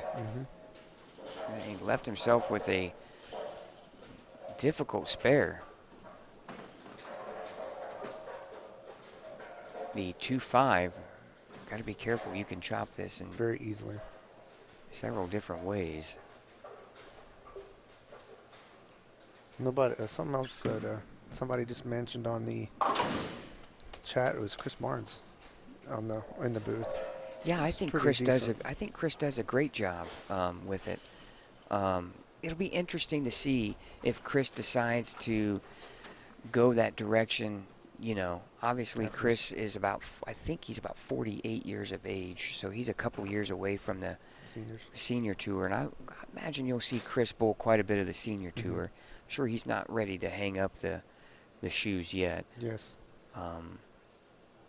But however, you know, father time sets in and it becomes difficult to compete with these young kids. Ooh, light mixer strike. He didn't like it off the hand. But, you know, Chris Barnes, I've always respected and I've always enjoyed watching Chris bowl on TV.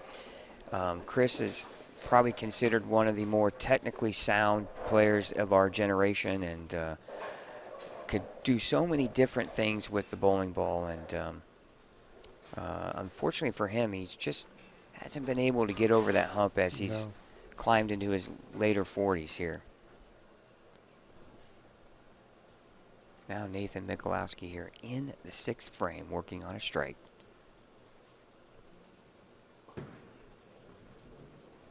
I'm going to say that looked inside, and he's telling him so, trying to get the ball right.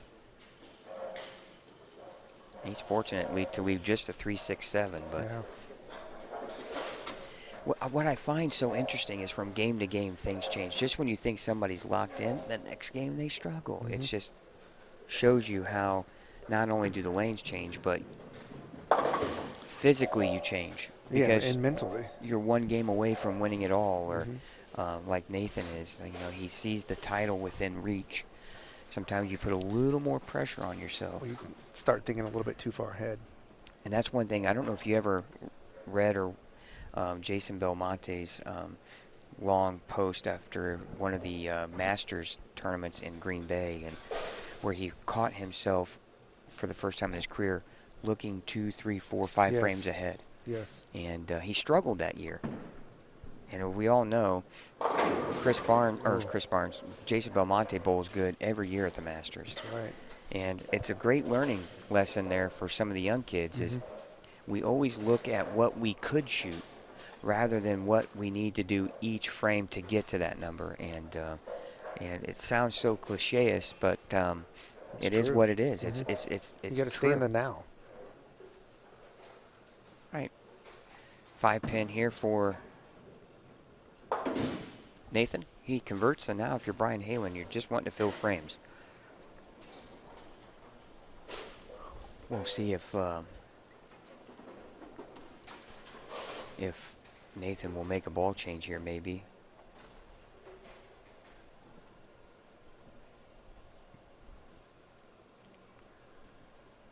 I tell you, you know, watching Nathan, he's a physically fit individual. You can tell he exercises a lot. His tempo is really good. Now Brian Halen here in the 7th working on a strike. And look at some of the players nowadays, how much more they take fitness into their game. Well, you know, back in the day, we always heard of Emilio Monticelli running and lifting weights and things like that. And now a lot of people do it. Well, Shannon O'Keefe Mm-hmm. has dedicated herself to fitness, and she tells us, you know, she works out 4, 5, 6 days a week, and Yeah. you know, you have to, you know, you need those legs underneath you. You know, bowling's a grind. It is. These, whether you believe it or not, out there for the stereotypes, bowlers are athletes. Yes. And It's physically draining to bowl a lot of games. You know, some of these players, I don't know how many games these guys have bowled today. You know, they bowl that every day of the week. well, Brian bowled 3 games just to get to the title match, and Right.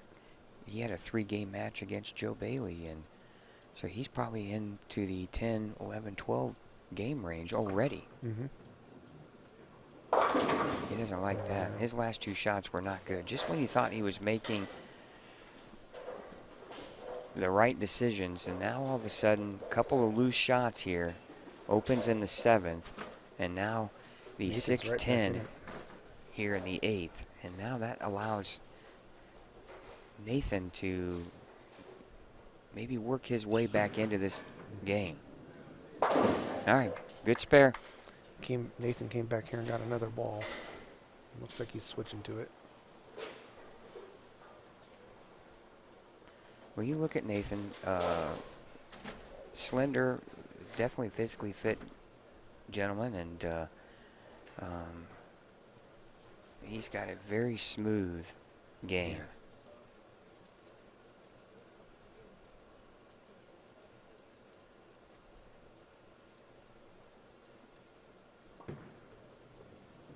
Uh-oh. Ooh. And you see the difference in that ball change? Yes. He missed right, or missed left.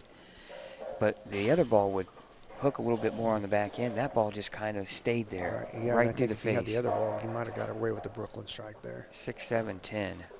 Again, as he was walking off the approach, he was giving that motion of get it out. Yeah, his last 3 shots have really been tight. Mm-hmm. Unlike him, he seems very self-confident. He's a confident player. He's got good technique, good form. Sometimes, though, the specific points of a game can play tricks with your mind, and Right. your mind seems to win over a lot of times. That didn't do anything on the back end. I don't think that's the right ball unless No. he's going to make a major move. But you know how it is, Chad. You know so many times you know what you want to do physically, but your mind can't do just it. won't let you do it. It's frustrating. And you can see why a lot of players believe in the sports psychology. Oh, and, and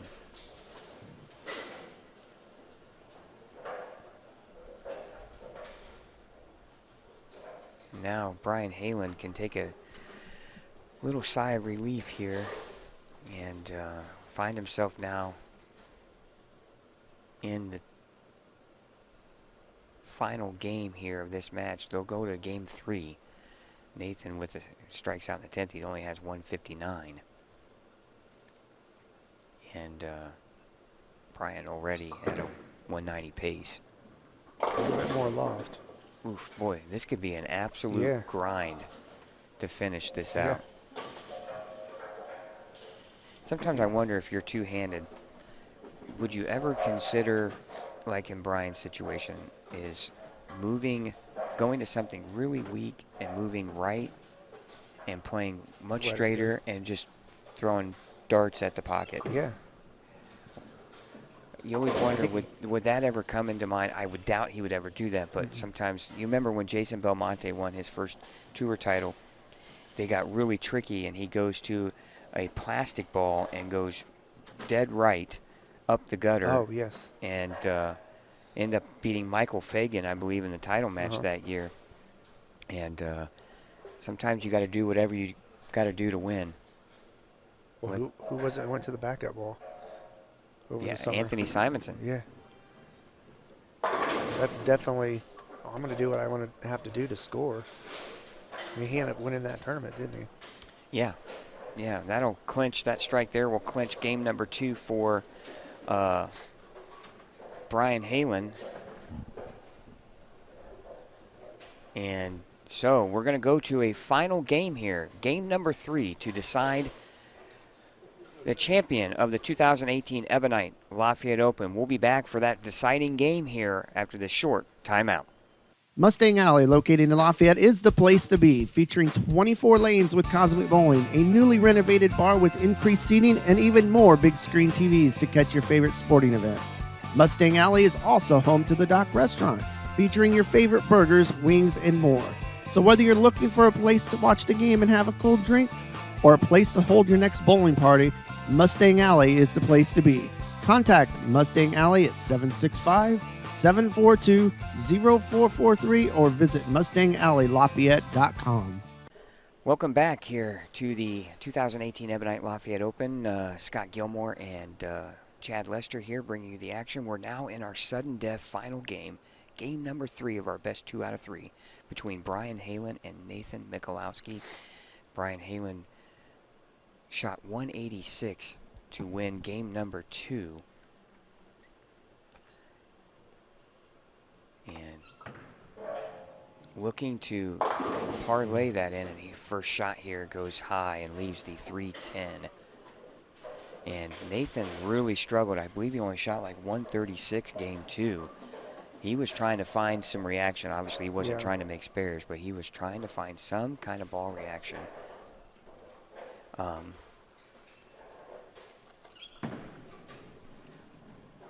Oh, not a good way to start. But if you're going to open, first frame is the best time to open. I want to thank Holly Shepard here, proprietor. She was so kind to bring me down a drink.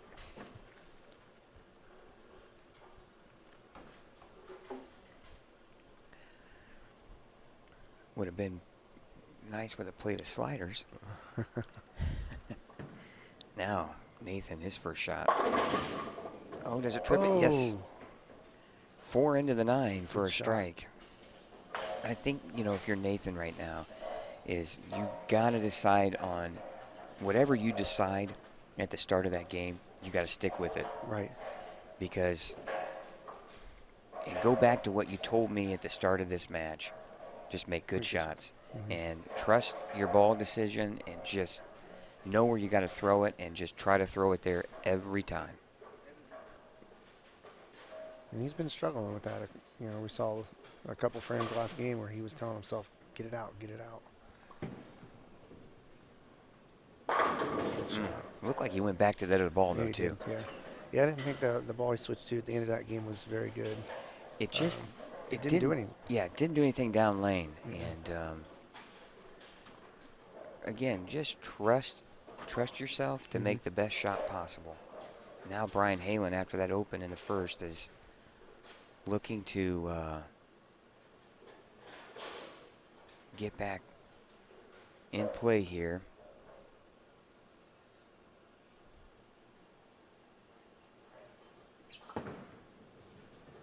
Hurry. Oh, you got to be kidding me.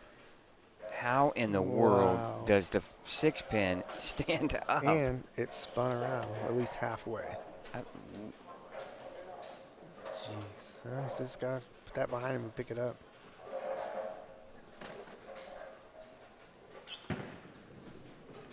Well, I know it's frustrating, but can't get down on yourself and pick it up and move on. Yeah. Once again, the Ebonite Lafayette Open brought to you by Ebonite, Ace Fire Protection, Tim Seifers, Smith Heating, Cooling, Drain Service, Schomer's Plumbing, and Big Four Socks and Awards Unlimited, and also the wonderful staff here at Mustang Alley.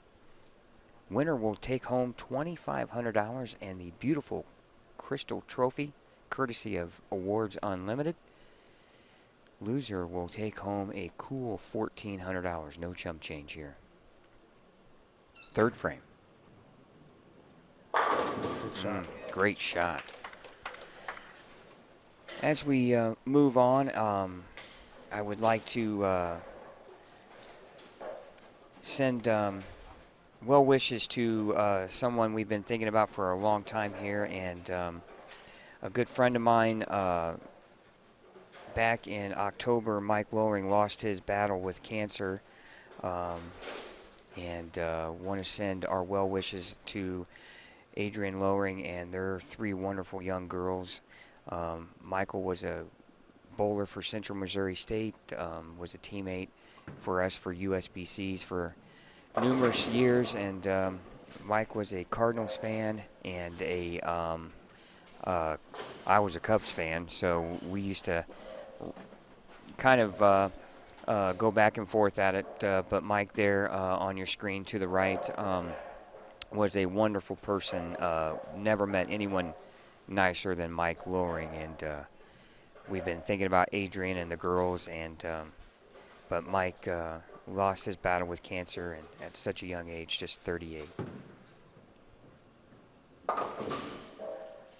Now back to the bowling where Nathan just opened in the 3rd frame to let Brian Halen back in, but again, when you think of those things with Michael and his family, and really puts things in perspective as a young person when you think about his young girls, and obviously a very difficult time for Adrian and their family as Christmas is right around the corner, and we've been thinking about you, and we send our love your way, and Mike will be deeply missed. Yeah, I had a pleasure bowling 1 year with you guys at Nationals, and he was there. Really nice guy. Well, we look forward to next year. In that picture, you saw Andy Dole and the 2002 winner, speaking of, and Scott Savage and Jeff Welliver, and those 3 and myself and Scott Tucker coming out of retirement in a sense. Nice. We're going to bowl in Las Vegas at the USBCs in Mike's honor, and we look forward to doing that, and we hope to do him proud. Nice to hear that Tucker's coming out. Yeah, we look forward to it. Now Brian Halen working on a strike, 4th frame. Down by 17, can cut it to 7. Oh, and he trips the 4-pin late. He takes a 4-pin lead in the match with that strike.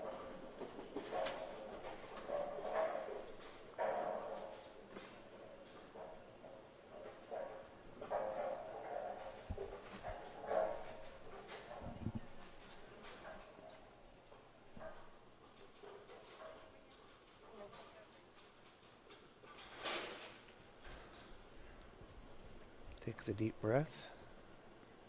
Taking his time.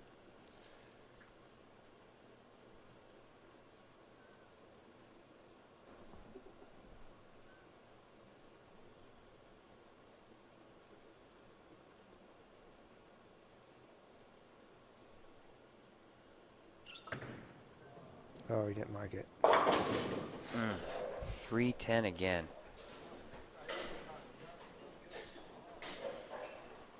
He did not like that off his hand. There's just so many elements involved in making a good shot, and it's just the lanes just aren't going to give you a whole lot. No. He needs to make this spare, though. And that's not an easy spare to get on this. He's left that 3 times, and I don't know if he's made one of them yet.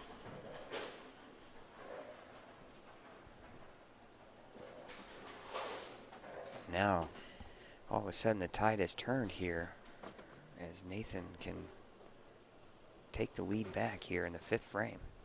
Just like that, the tides have turned. That's how quickly things can change in a match, especially on a demanding pattern like this. 5th frame, right lane.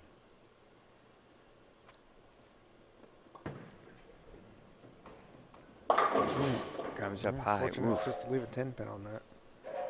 Very fortunate. Well, spare here. He would take a 1-pin lead in the match.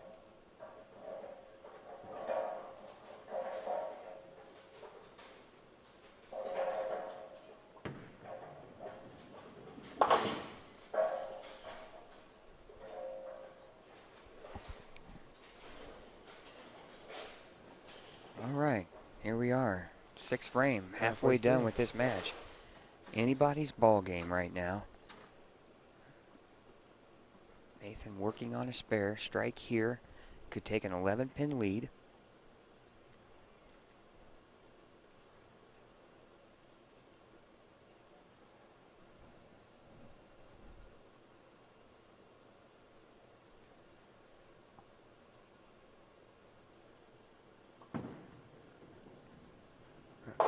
Oh, that's high. Oh. I thought it was going to sit. The 4, 6, 7 split, and this one, you know, you're already upset about splitting, but this is one of the almost unmakeables. I mean, this is so hard to make. You gotta have something bounce out. Yeah, lucky bounce. That's what I was just saying. And such a critical time of the match too, and now, just like that, Brian's right back in it. Nathan gives him the lead right back. It's kind of a sigh of relief for Brian after that open in the 5th. Well, you know, you don't get too many opportunities in a game, and now if you're Brian, you're thinking, okay, capitalize. I gotta take advantage of this. I might not get another break. 6th frame now, working on an open.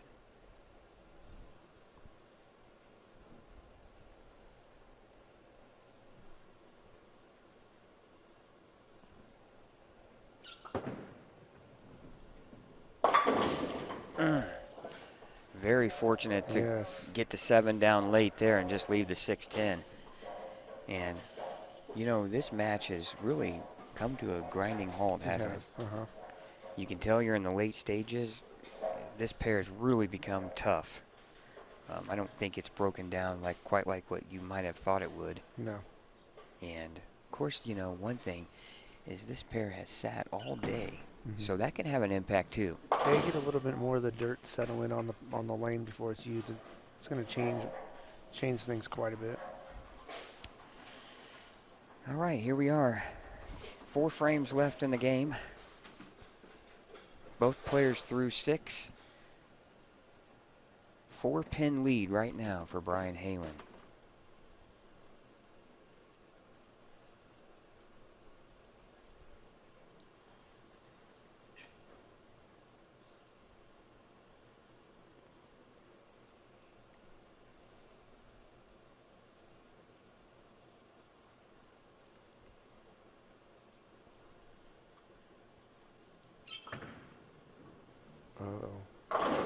Comes in light. Oof. Fortunate leave, just the 2-pin. Another makeable spare. I can tell you right now, these guys are probably thinking, when this game is over with, I could use a massage and cold drink and maybe a nap even. These guys probably felt like they just worked a 40-hour work week. Yeah. All right, 3-pin lead here if he makes the spare. Got it. Brian's probably thinking, just don't leave anything other than the 3-10. He hasn't been able to make one yet today, so. But he's got a 3-pin lead through 6 frames, and now Nathan is trying to come up with a strike here in the 7th. Right lane. It was short from the beginning. Well, right now, everyone's afraid to throw it right because it's just not coming back. No. It's such a fine line now. I mean,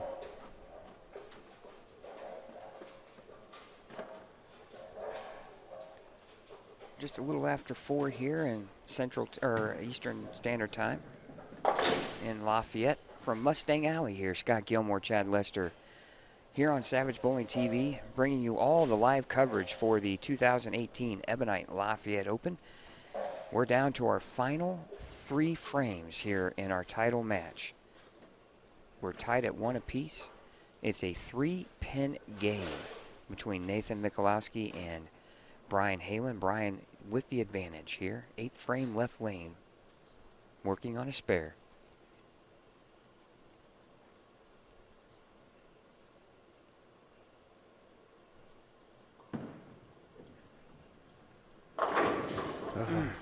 and then you do that, and you just can't get the ball Can't get it around to the tip. corner. No. Yeah.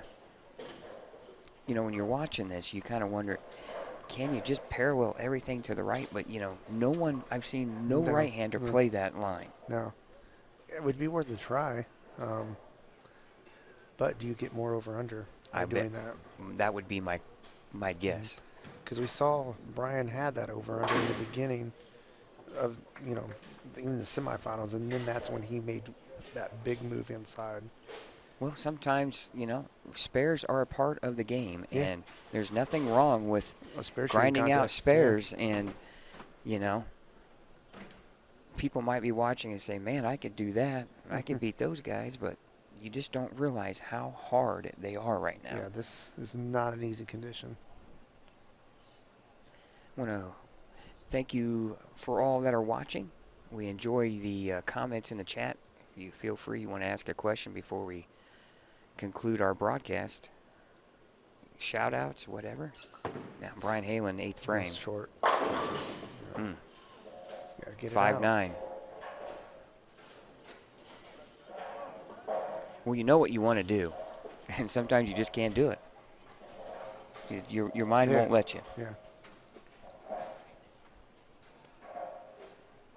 Pretty cool to hear from everyone that from out of the area. Well, we have Colorado Springs. Where else did you say we had? Washington State, somebody in Connecticut, Alabama. Is that one? Alabama. The guys from Alabama talked about coming up here next year. Hey, share all you want. We had somebody from Florida this year. Did they come up from Florida, did you say? No. No? Okay. Well, we have a lot of kids from out of the out of the area because they both go for to college, yeah. for their colleges, and McKendree draws players from all over the country, and to bowl for the O'Keefes. Obviously, Brian and Shannon, and obviously out there, Charlie Reed. If you're watching your teammate bowl, would love to have had you come back up here again. Of course, now these guys have about a 5-hour drive home when they're done. So, but they're young. That's easy for them. Yeah. Yeah, I remember back in the early days, we'd have people drive from the Carolinas to come here. Yeah, Tennessee. Yeah.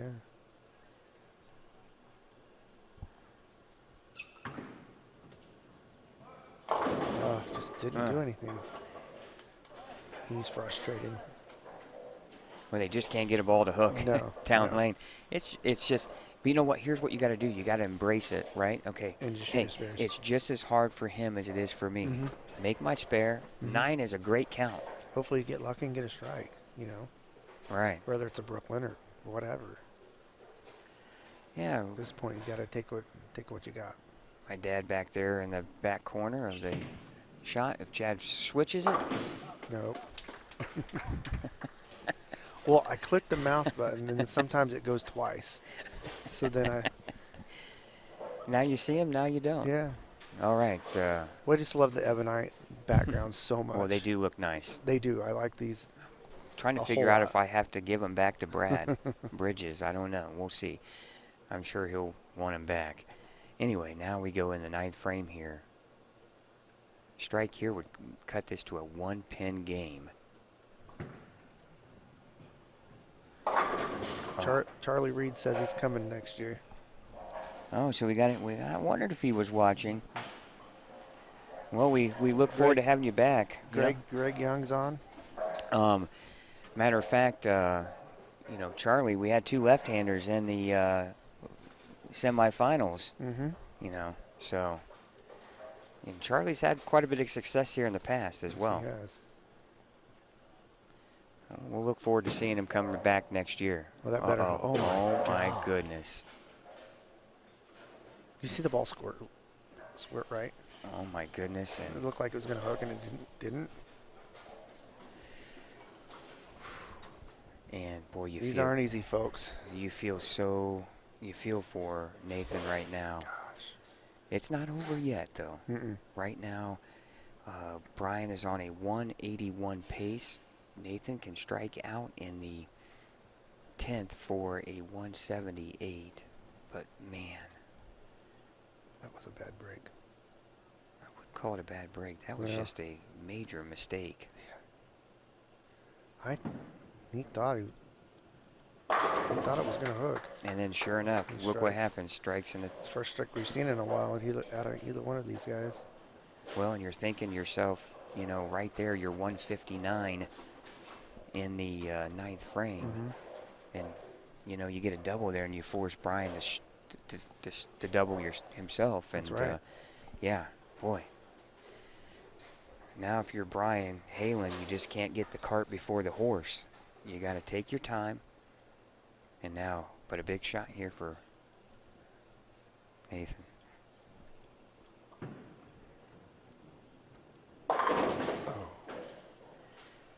Well, He the kind of knows that. 4-7, and that's going to be 168. Right now, any mark would be a winner for Brian Halen. Now, if he goes 7 count, which would be 158, so he would need 8 count. If he goes 8, that would be 159, and he goes 8-1, we could have a tie. So Right. a 9 count, Right now, nothing's given. a 9 count on the first ball, he's a winner. Mm-hmm. Anything less, He's got a spare. he's got to make a spare. 10th frame, championship on the line.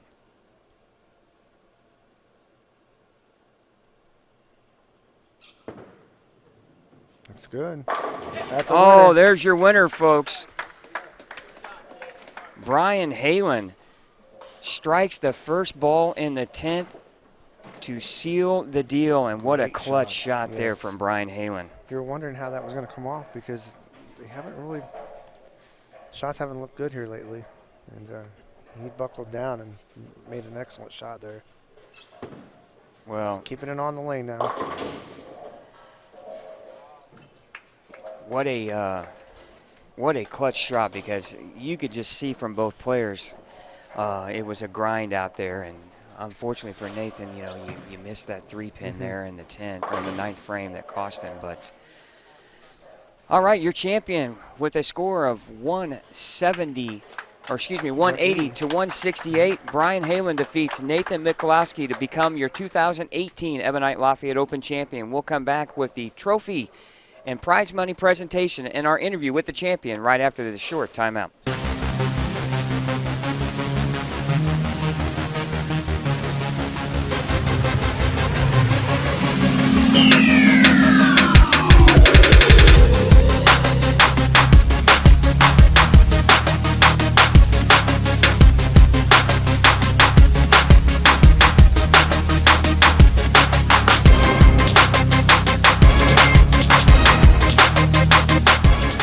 All right, welcome back to the 21st Ebonite Lafayette Open. Chad Lester here with you in the booth. Scott Gilmore down with today's champion. Let's send it over to him. Thanks, Chad. I'm here with the proprietor of Mustang Alley, Holly Shepard. And Holly, you have a little prize money for Brian? I do. Congratulations. And you want to present him with the trophy too as well?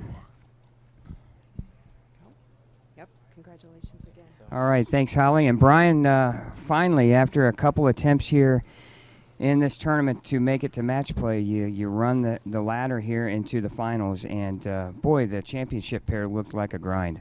Yeah, it was, Scott. I mean, it honestly just came down to who was making the better shots, and spares. Spares was the biggest key in this match. So. Well, he gave you an opportunity in the 9th frame. You come into the 10th. You knew you had to have a 9 count or better, or if you got anything less than that, you had to have the spare. You threw probably your best shot of that final game. And what was going through your mind as you were stepping up on the approach?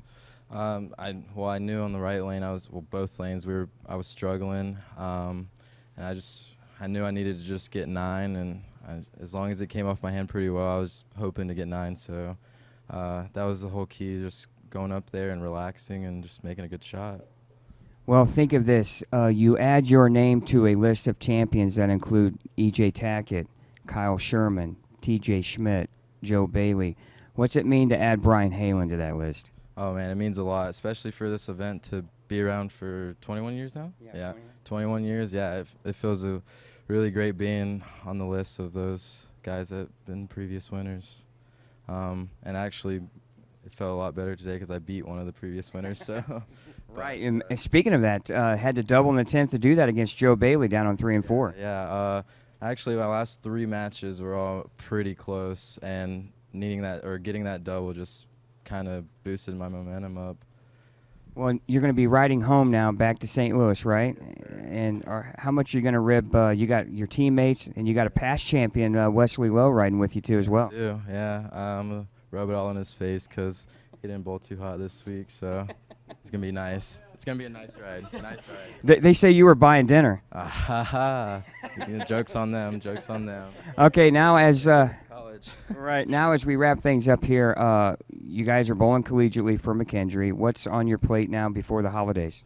We don't have any college tournaments coming up before the holidays, but I am bowling holiday doubles with Matt Russo, so looking to have a good show in there too, and then end off on a good start for the end of the year. So Get those finals under your belt and then move on to the second semester, right? Yes, sir. All right. Will we see you back next year to defend that crown? Yes, sir. I will be back. All right. Brian Halen, your 2018 champion here from the Ebonite Lafayette Open. We'll be back for one more break right after this. Thank you so much, Scott.